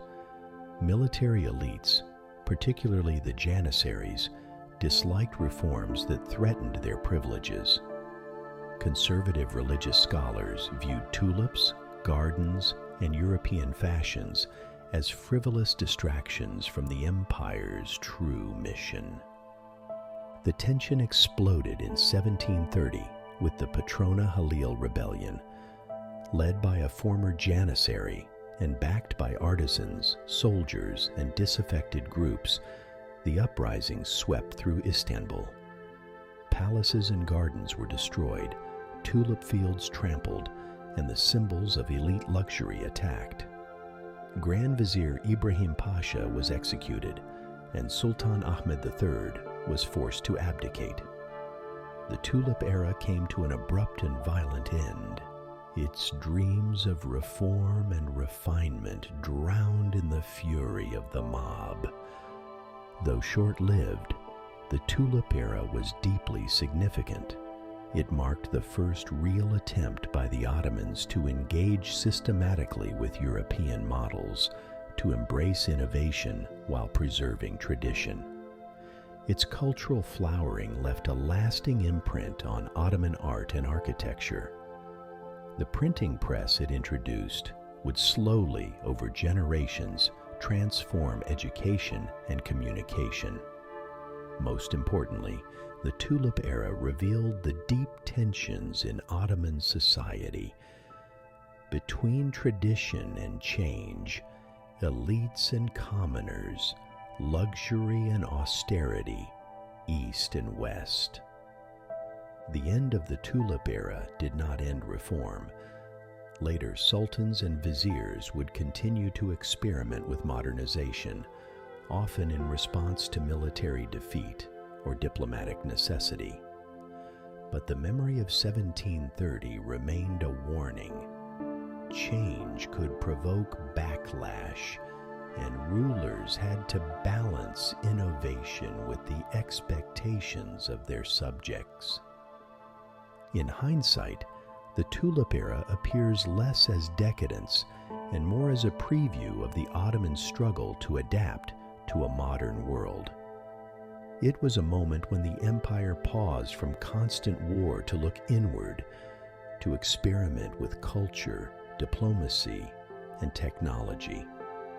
Though it ended in flames, it planted seeds of transformation that would bear fruit in later centuries. The tree of Osman, though battered, was not dead.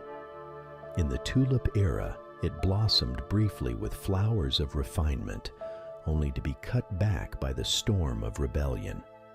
Yet its roots still held firm, preparing for the trials of the 18th century, when war and reform would once again shape the destiny of empire. The collapse of the Tulip era in 1730 did not end the Ottoman quest for renewal. If anything, it underscored the challenges of balancing reform with tradition, innovation with stability. The 18th century was a time of repeated attempts to strengthen the empire militarily, administratively, and diplomatically, while confronting a world in which European states were advancing rapidly in technology, finance, and organization. For the Ottomans, it was an age of reform and resistance, a century of adaptation marked by both setbacks and resilience. The Patrona Halil uprising had toppled Sultan Ahmed III, replacing him with Mahmud I. Though his reign began amid violence, Mahmud proved a capable ruler, restoring stability and cautiously continuing certain reforms. He relied heavily on strong grand viziers and commanders to manage the state, recognizing that personal brilliance was less important than effective administration. Wars with Persia occupied much of his reign, with the empire gaining territories in the Caucasus through the Treaty of Curden, 1746. In Europe, however, the Ottomans struggled against Austria and Russia, signaling the growing challenge posed by northern powers. The mid-18th century was dominated by this rivalry with the Habsburgs and, increasingly, with Russia. The Russo-Turkish Wars became a defining feature of the century. Russia, under leaders like Peter the Great and later Catherine the Great, sought access to warm water ports and expansion southward into the Black Sea. For the Ottomans, defending these frontiers became a constant and exhausting struggle. One of the most significant of these conflicts came in the 1768 to 1774 war, a brutal struggle that exposed Ottoman weakness. Russian armies pushed deep into the Balkans, while the Russian Navy sailed into the Mediterranean, and even incited revolts in Greece. The war ended with the Treaty of Küçük-Kaynarca in 1774, a humiliating document that granted Russia access to the Black Sea, the right to intervene in Ottoman affairs on behalf of Orthodox Christians, and independence for the Crimean Khanate, soon annexed by Russia. This treaty was a turning point, symbolizing the growing dominance of Russia and the vulnerability of the Ottoman state. Yet even in defeat, reformist impulses stirred. Ottoman statesmen recognized that survival required change. Efforts were made to modernize the army, introducing European-style drilling, fortifications, and artillery. Envoys were sent to European capitals to observe and report on new practices. The cautious steps first taken in the Tulip era became more systematic, though they often met with resistance from conservative elites and the Janissaries, who saw reform as a threat to their privileges. The 18th century also saw significant administrative reforms. Provincial governors were granted greater authority in exchange for loyalty and tax revenues, reflecting the realities of a vast empire where central power could not always reach effectively. This decentralization sometimes strengthened local elites who built semi-independent power bases, but it also ensured that the empire remained functional despite its weaknesses. Culturally, the 18th century was not stagnant.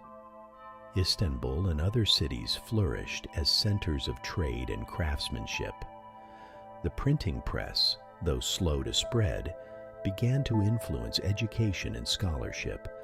Architecture continued to evolve, blending traditional Ottoman forms with European Baroque influences, visible in the ornate fountains and palaces of the period.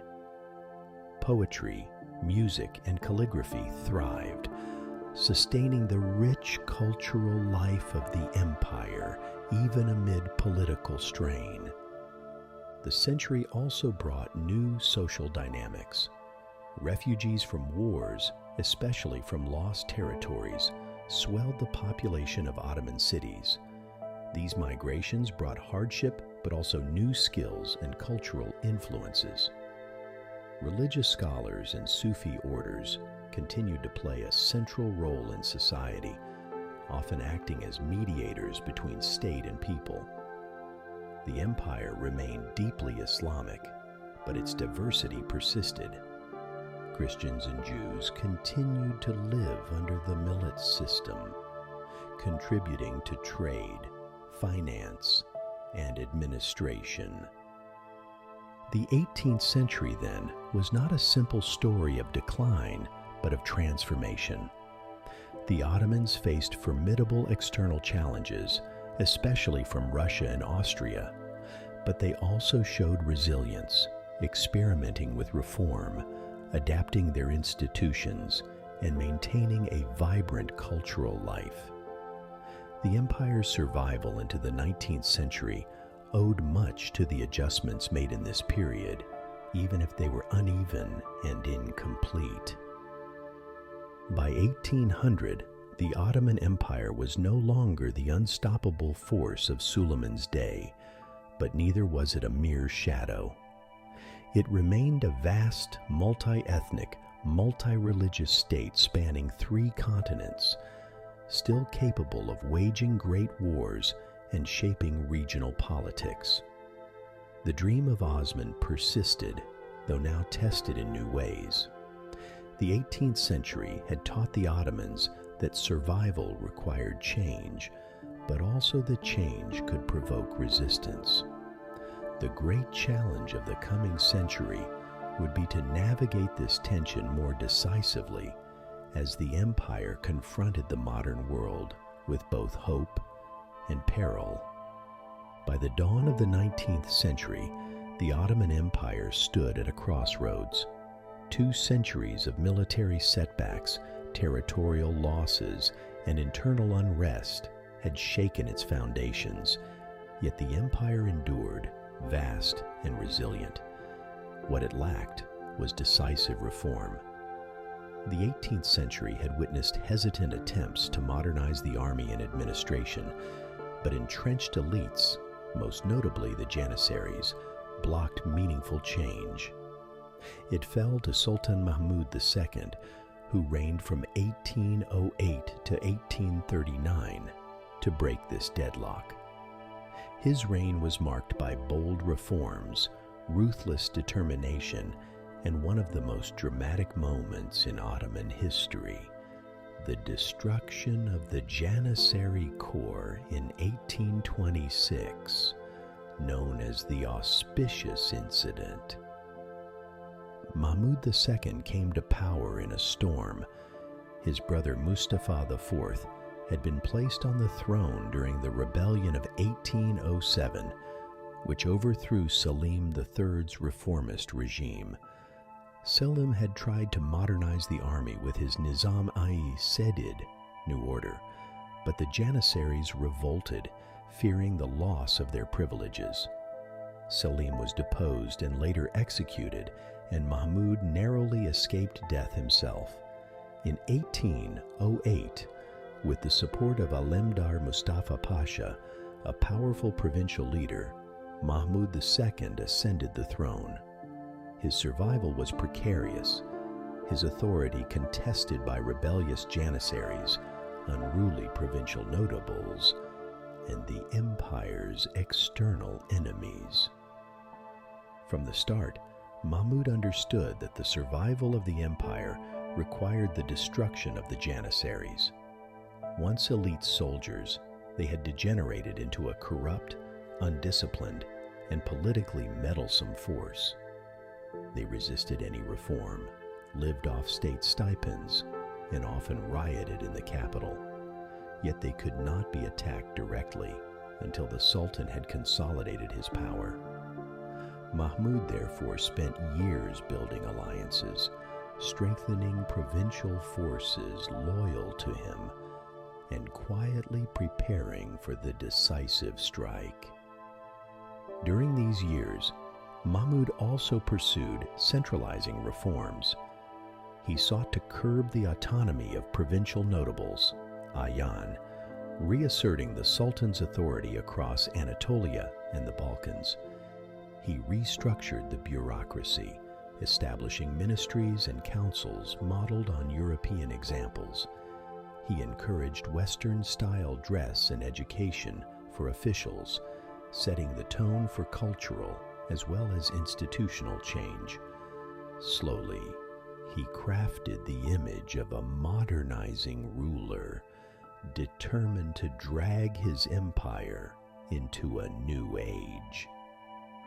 The decisive moment came in June 1826. Mahmud announced the creation of a new modern army corps trained and drilled in European fashion. Predictably, the Janissaries rose in revolt, rioting in Istanbul and demanding the abolition of the new force. But this time, Mahmud was ready. Declaring them rebels against the state and religion, he called on loyal troops, artillery, and the people of Istanbul to suppress the uprising. Cannon fire thundered through the streets as barracks were stormed, and thousands of Janissaries were slaughtered or imprisoned. The once proud corps, which had dominated Ottoman politics for centuries, was annihilated in a single, brutal stroke. The event was celebrated as the Vaka-i-Heraye, the Auspicious Incident, a cleansing that removed a cancer from the empire. With the Janissaries gone, Mahmud moved swiftly to build a new army. Modeled on European lines, it adopted modern uniforms, drills, and weaponry. Foreign advisors were brought in, and military schools were established to train officers. This new army, loyal to the Sultan rather than a corrupt corporation, became the cornerstone of Mahmud's reforms. Mahmud's centralizing efforts extended beyond the military. He restructured provincial administration, curbing the power of local warlords and integrating their territories more tightly into the imperial system. He ordered censuses, standardized taxation, and improved communication across the empire. Symbolically, he introduced Western-style clothing for officials, including the fez, which became a marker of modern Ottoman identity. These reforms were not merely cosmetic. They signaled a deliberate shift toward a new conception of state and society. Yet Mahmud's reign was also marked by profound crises. Nationalist revolts erupted in the Balkans, most dramatically in Greece. The Greek War of Independence, 1821 to 1829, drew European sympathy and intervention. Despite Ottoman efforts, including brutal repression, the Greeks secured independence with the help of Britain, France, and Russia. The defeat at Navarino in 1827, where the Ottoman Egyptian fleet was destroyed by Allied navies, underscored the empire's vulnerability to European power. The Treaty of Adrianople, 1829, recognized Greek independence and granted Russia new privileges, a bitter humiliation for Mahmud. Nevertheless, the destruction of the Janissaries and the creation of a modern army gave Mahmud tools his predecessors had lacked. He had broken the deadlock that had crippled Ottoman reform for generations. By the time of his death in 1839, the empire was battered by wars and revolts, but had begun a new trajectory of modernization. His son, Abdülmecid I, would inherit this momentum and launch the Tanzimat reforms, which aimed to transform the empire into a modern state. Mahmud II is remembered as both ruthless and visionary. He did not hesitate to crush opposition, yet his reforms were driven by a genuine recognition that the old ways could not preserve the empire in a world of rising European power. He was the Sultan who destroyed the past to save the future, clearing the ground for a new Ottoman order. The auspicious incident stands as one of the most dramatic turning points in Ottoman history, the day when centuries of Janissary dominance ended in smoke and blood, and a new era of reform began. It symbolized the determination of the Ottoman state to adapt, to survive, and to remain a player in a modernizing world. The empire was no longer what it had been under Suleiman, but it was not finished. Its roots were deep, its capacity for renewal intact, and under Mahmud II, it proved once again that the dream of Osman could endure through fire and change. The death of Mahmud II in 1839 marked both an end and a beginning. He had destroyed the Janissaries, broken the old provincial elites, and laid the foundations for reform. But his reign had also seen humiliating defeats and nationalist revolts. His son, Abdülmecid I, inherited not only the throne, but also the immense task of modernizing an empire under pressure from within and without. The solution was the Tanzimat, the reorganization, a sweeping series of reforms launched in 1839 that sought to preserve the Ottoman state by transforming it into a modern empire aligned with the standards of 19th century Europe. The Tanzimat reforms were proclaimed in the Gülhane Edict of 1839, read publicly in Istanbul by Mustafa Reşid Pasha. one of the leading reformist statesmen. The edict promised sweeping changes, the guarantee of life, honor, and property for all subjects, the abolition of arbitrary taxation, and the establishment of fair trials and due process.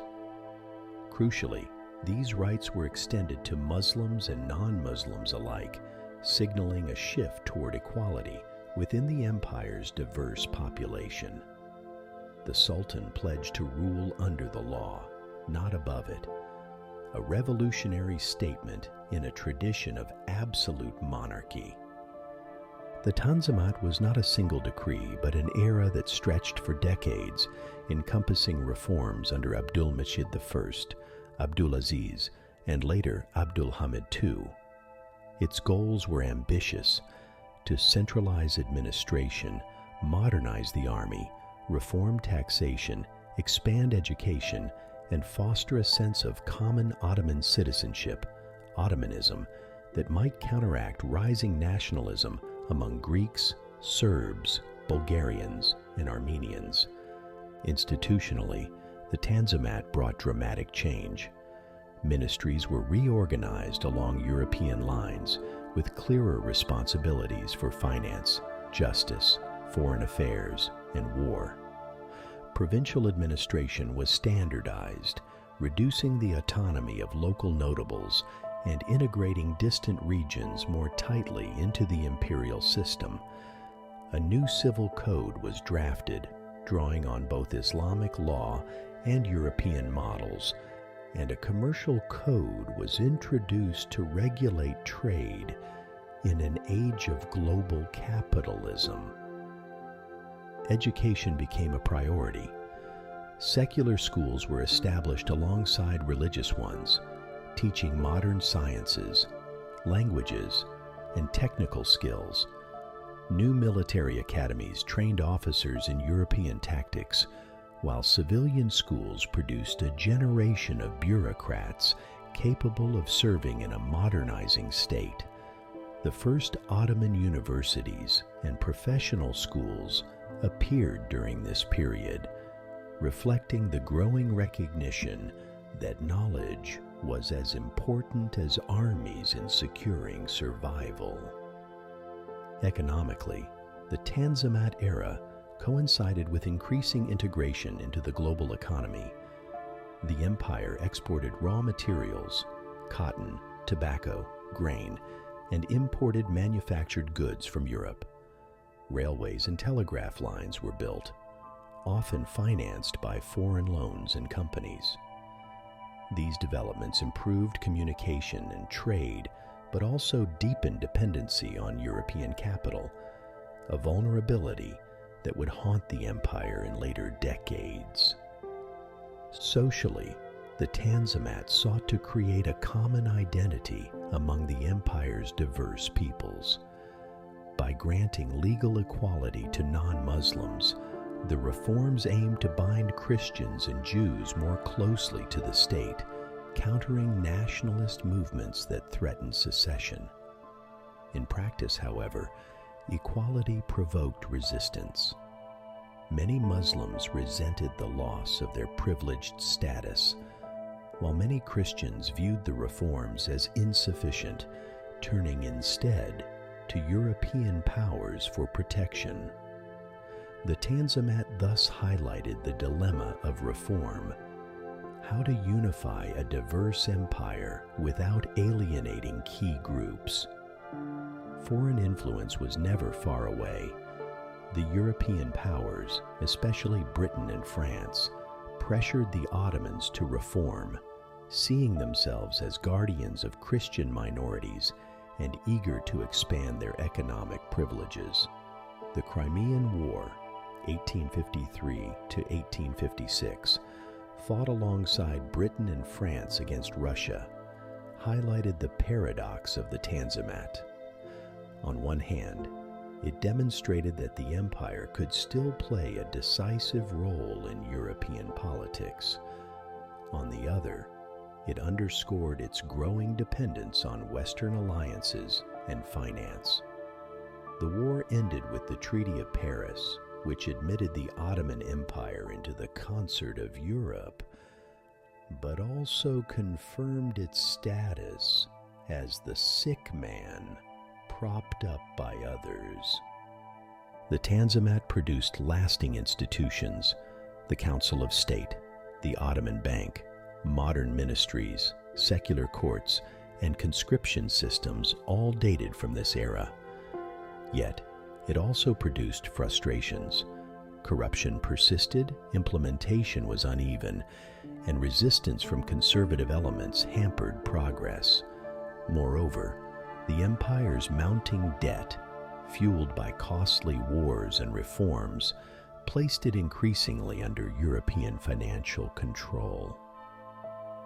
Culturally, the Tanzimat sparked a renaissance in literature, journalism, and political thought. Newspapers flourished, spreading new ideas of liberty, equality, and reform.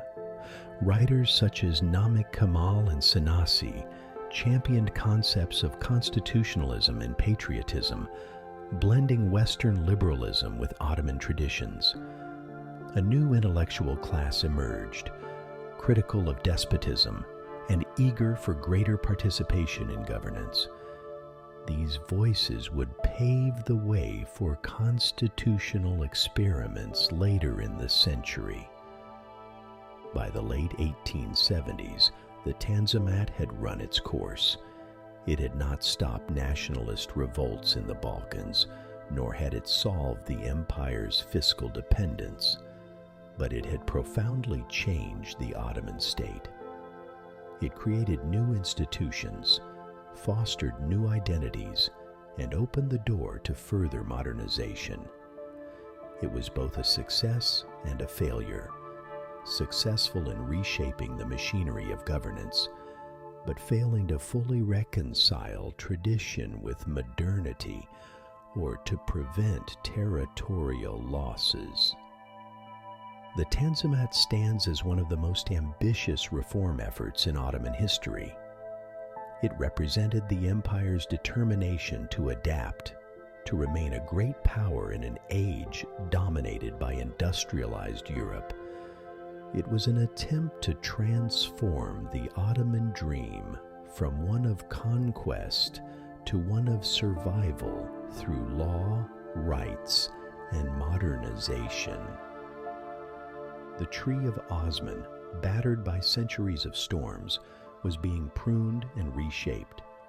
The empire no longer reached for new conquests. Instead, it sought to endure through reform. The Tanzimat was a bold step in that direction, an acknowledgement that survival required change, and that the future of the empire depended on it to become something new while remaining true to its past. By the late 19th century, the Ottoman Empire was at once deeply reformed and profoundly vulnerable. The Tanzimat had introduced modern institutions and laws, but it had not solved the empire's core dilemmas: nationalist revolts in the Balkans, mounting foreign debt, and the challenge of reconciling tradition with modernization. Out of this tension emerged a new experiment: constitutional government. In 1876, the Ottomans proclaimed their first constitution, inaugurating the first constitutional era. Yet within 2 years, Sultan Abdulhamid II would suspend it and inaugurate a reign that combined authoritarianism, reform, and survival in a hostile world. The first constitutional era was the product of the young Ottomans, an intellectual movement inspired by both Islamic tradition and European liberalism.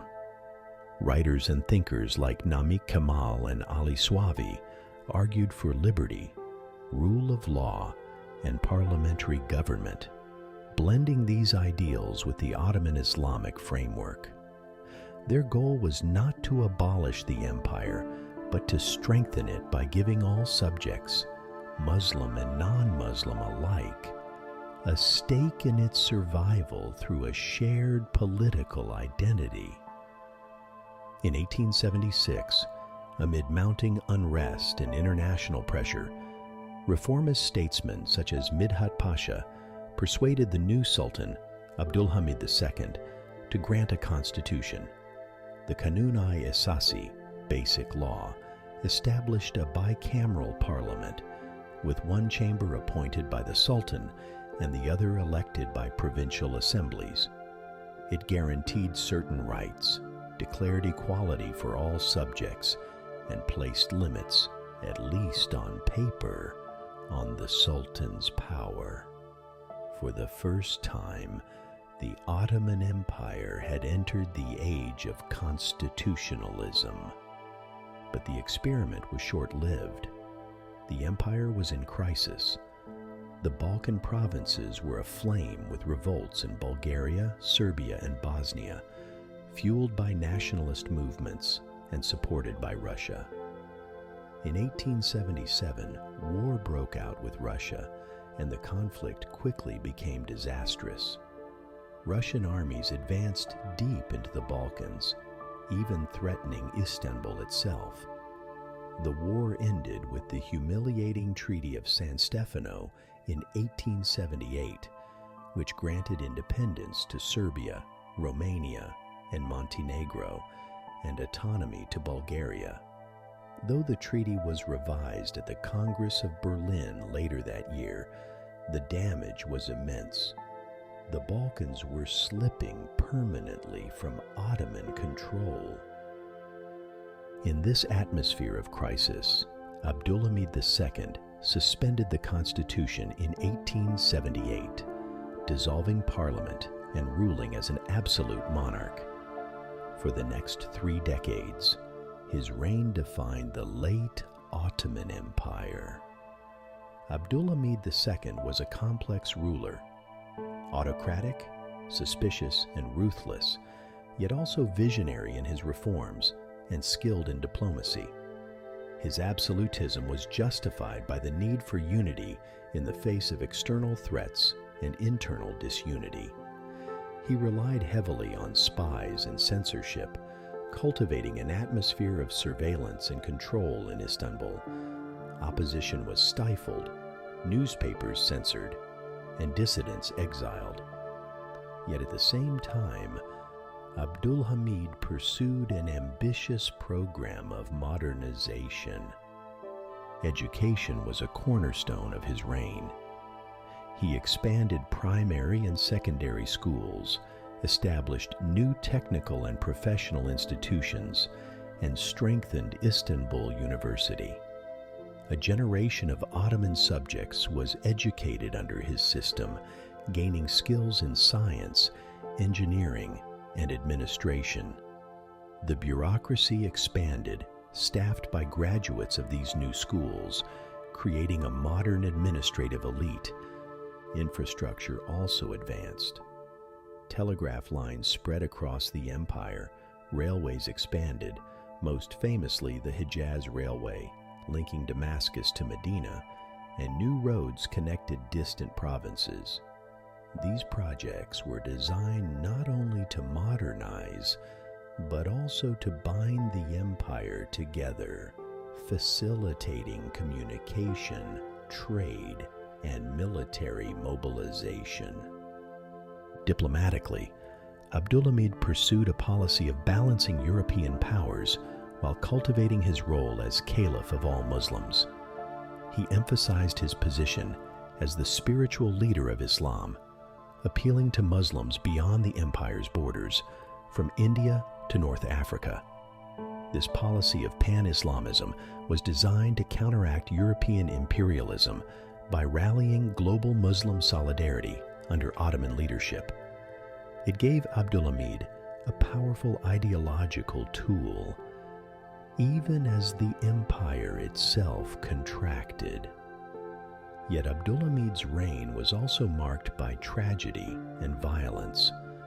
Nationalist revolts continued to plague the Balkans, while in the eastern provinces, tensions with Armenians erupted into massacres in the 1890s, staining his reign with blood. European powers increasingly intervened in Ottoman affairs, using the plight of minorities as pretext for pressure. Meanwhile, financial dependency deepened. Foreign creditors controlled much of the empire's revenues through the Ottoman Public Debt Administration, established in 1881. Despite his authoritarianism, Abdulhamid managed to preserve the empire through decades of crisis. His combination of modernization, pan-Islamic legitimacy, and careful diplomacy kept the Ottoman state intact at a time when nationalist and imperialist forces threatened to tear it apart. But his absolutism also alienated reformist intellectuals and politicians, many of whom would coalesce into the Young Turk movement. By the dawn of the 20th century, opposition to Abdulhamid's rule was growing. Secret societies of officers, students, and intellectuals plotted revolution, calling for the restoration of the constitution. In 1908, these forces, organized as the Committee of Union and Progress, would finally compel the Sultan to yield. The reign of Abdulhamid II thus embodied the paradox of the late Ottoman Empire: repression and reform, survival and fragility, modernity and tradition. He delayed the empire's collapse, strengthened its institutions, and projected its religious authority across the Muslim world. Yet he also ruled through fear and blood, and his absolutism ensured that when change came, it would come in the form of revolution. By the dawn of the 20th century, the Ottoman Empire was still vast, stretching across Anatolia, the Balkans, the Middle East, and North Africa. Yet beneath this expanse, it was fragile. Nationalist revolts simmered, foreign powers loomed, and reformist movements challenged the Sultan's authority. The final act of the empire was one of revolution, war, and disintegration, a dramatic conclusion to 6 centuries of Ottoman rule. The spark came in 1908 when the Young Turks, a movement of reformist officers and intellectuals organized under the Committee of Union and Progress, CUP, forced Sultan Abdulhamid II to restore the 1876 constitution. The revolution was greeted with euphoria across the empire. Parliament reconvened, political parties emerged, and hopes for renewal soared. For a brief moment, it seemed as if the empire might reinvent itself as a constitutional state, where Muslims, Christians, and Jews could coexist as equal Ottoman citizens under a modern government. But the challenges were immense. Nationalist movements in the Balkans continued to demand independence. Bulgaria declared full independence in 1908, while Austria-Hungary annexed Bosnia and Herzegovina, humiliating the empire. The Balkan Wars of 1912 to 1913 dealt even heavier blows. The empire lost almost all of its European territories, retaining only a foothold around Istanbul. Millions of Muslims fled as refugees, swelling Anatolia's population and deepening the empire's crisis. Within the cup itself, power shifted toward a more authoritarian core led by the triumvirate of Enver Pasha, Talat Pasha, and Cemal Pasha. These leaders sought to centralize power, suppress opposition, and modernize the state. Their vision was one of Turkification, strengthening the empire by promoting Turkish language and identity, often at the expense of its non-Turkish subjects. While they achieved some successes in administration and the military, their heavy-handed policies deepened tensions with Armenians, Arabs, and other minorities. The greatest test came with the outbreak of World War I in 1914. The empire, courted by both sides, ultimately joined the Central Powers, Germany and Austria-Hungary, hoping to recover lost territories and revive its fortunes. For a moment, it seemed that boldness might pay off. The Ottoman army, long derided as weak, achieved stunning victories. At Gallipoli in 1915, Ottoman forces under Mustafa Kemal repelled a massive Allied invasion, preserving Istanbul and earning lasting glory. In Mesopotamia, British forces were defeated at Kut, another unexpected triumph. These victories restored pride and suggested that the sick man of Europe still had fight left. But the costs were catastrophic. On the Caucasus front, Ottoman forces suffered devastating defeats against Russia. The empire's leaders, blaming internal treachery, launched a brutal campaign against the Armenian population. Beginning in 1915, hundreds of thousands of Armenians were deported, massacred, or starved in the deserts of Syria. The Armenian genocide remains one of the darkest chapters of Ottoman history, a tragedy that continues to echo today. Elsewhere, the empire crumbled. In the Arab provinces, discontent simmered under Cup's centralization. In 1916, with British support, the Arab revolt erupted, led by Sharif Hussein of Mecca. Arab fighters, aided by British officers such as T.E. Lawrence, attacked Ottoman positions across the Hijaz, Syria, and Iraq. By 1918, Ottoman control of the Arab lands was collapsing. The war drained the empire's resources. Blockades starved its cities, disease ravaged its armies, and famine devastated Lebanon and Syria. By 1918, when the Central Powers collapsed, the Ottoman Empire was exhausted. The Armistice of Mudros ended Ottoman participation in the war, but its terms were harsh. Allied forces occupied Istanbul, and the empire's fate was left in the hands of the victors. The post-war settlement sealed the empire's demise. The Treaty of Sèvres in 1920 carved up Ottoman lands among the Allied powers. Greece occupied western Anatolia, France took Syria and Lebanon, Britain took Iraq and Palestine, and Italy claimed parts of the coast. Istanbul itself fell under international administration. For many, it seemed the 6th-century-old Ottoman Empire had finally been extinguished. Yet from the ruins, resistance emerged. In Anatolia, Mustafa Kemal, hero of Gallipoli, organized a nationalist movement that rejected partition. Rallying peasants, soldiers, and intellectuals, he launched the Turkish War of Independence. By 1923, the movement had expelled occupying forces, abolished the Sultanate, and proclaimed the Republic of Turkey. The Ottoman dynasty, which had ruled since Osman's dream beneath the tree of Sogut, was exiled, ending one of history's most enduring empires. The legacy of the Ottoman Empire is vast and complex. For centuries, it united diverse peoples under a single state, blending Islamic, Byzantine, and Turkish traditions into a unique civilization. Its institutions, law, architecture, literature, and administration shaped the lands it ruled long after its fall. Its decline was real, but so was its resilience. Few empires endured for so long, adapted to so much, and left so deep an imprint.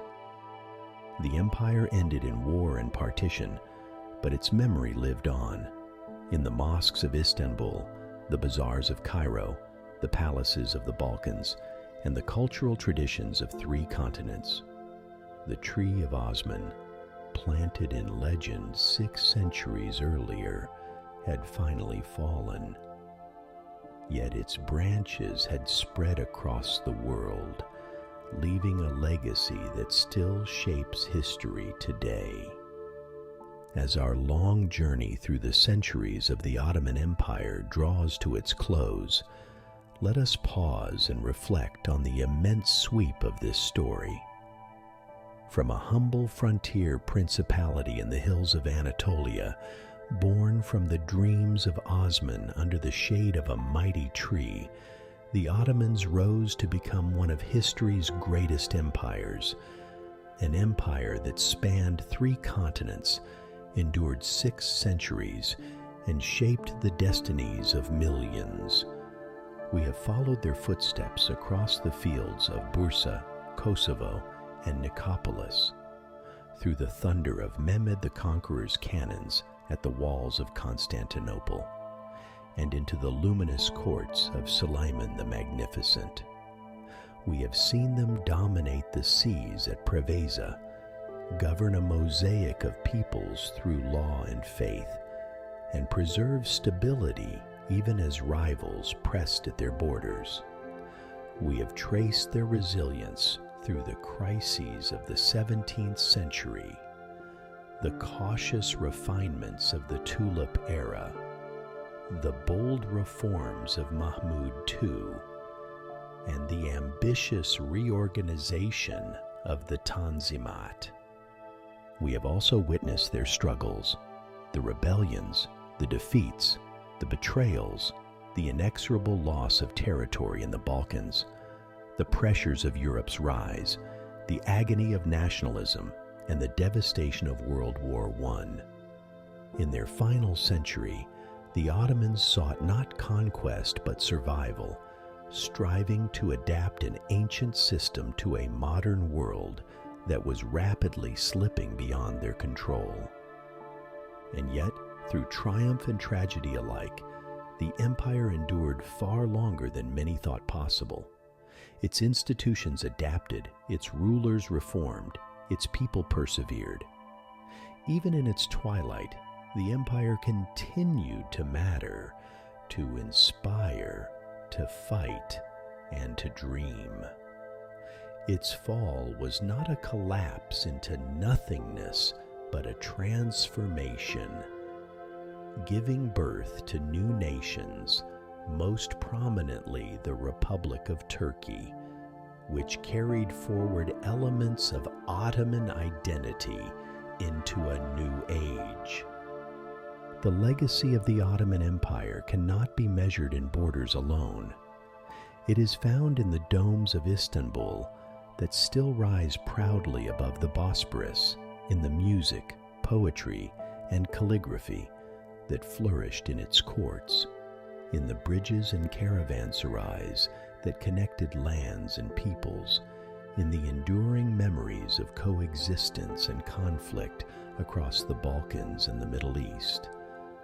It is found in the very fabric of global history, where the Ottomans served as a bridge between East and West, Islam and Christendom, tradition and modernity. Like Rome before it, the Ottoman Empire was more than a state. It was a civilization. Its story is one of ambition and adaptation, of resilience and fragility, of grandeur and decline. It reminds us that empires, however vast, are ultimately human creations, rising through vision and will, sustained by institutions and faith, and undone by time, change, and circumstance. As you let this journey settle in your mind, imagine once more the dream of Osman, a tree that grew so vast its branches shaded the world. That tree has long since fallen, but its shade lingers still, in languages and traditions, in architecture and memory, in the lives of millions who trace their heritage to the Ottoman centuries. The empire is gone, but the story remains. a timeless reminder of the rise and fall of power, the endurance of culture, and the eternal human search for order, meaning, and greatness.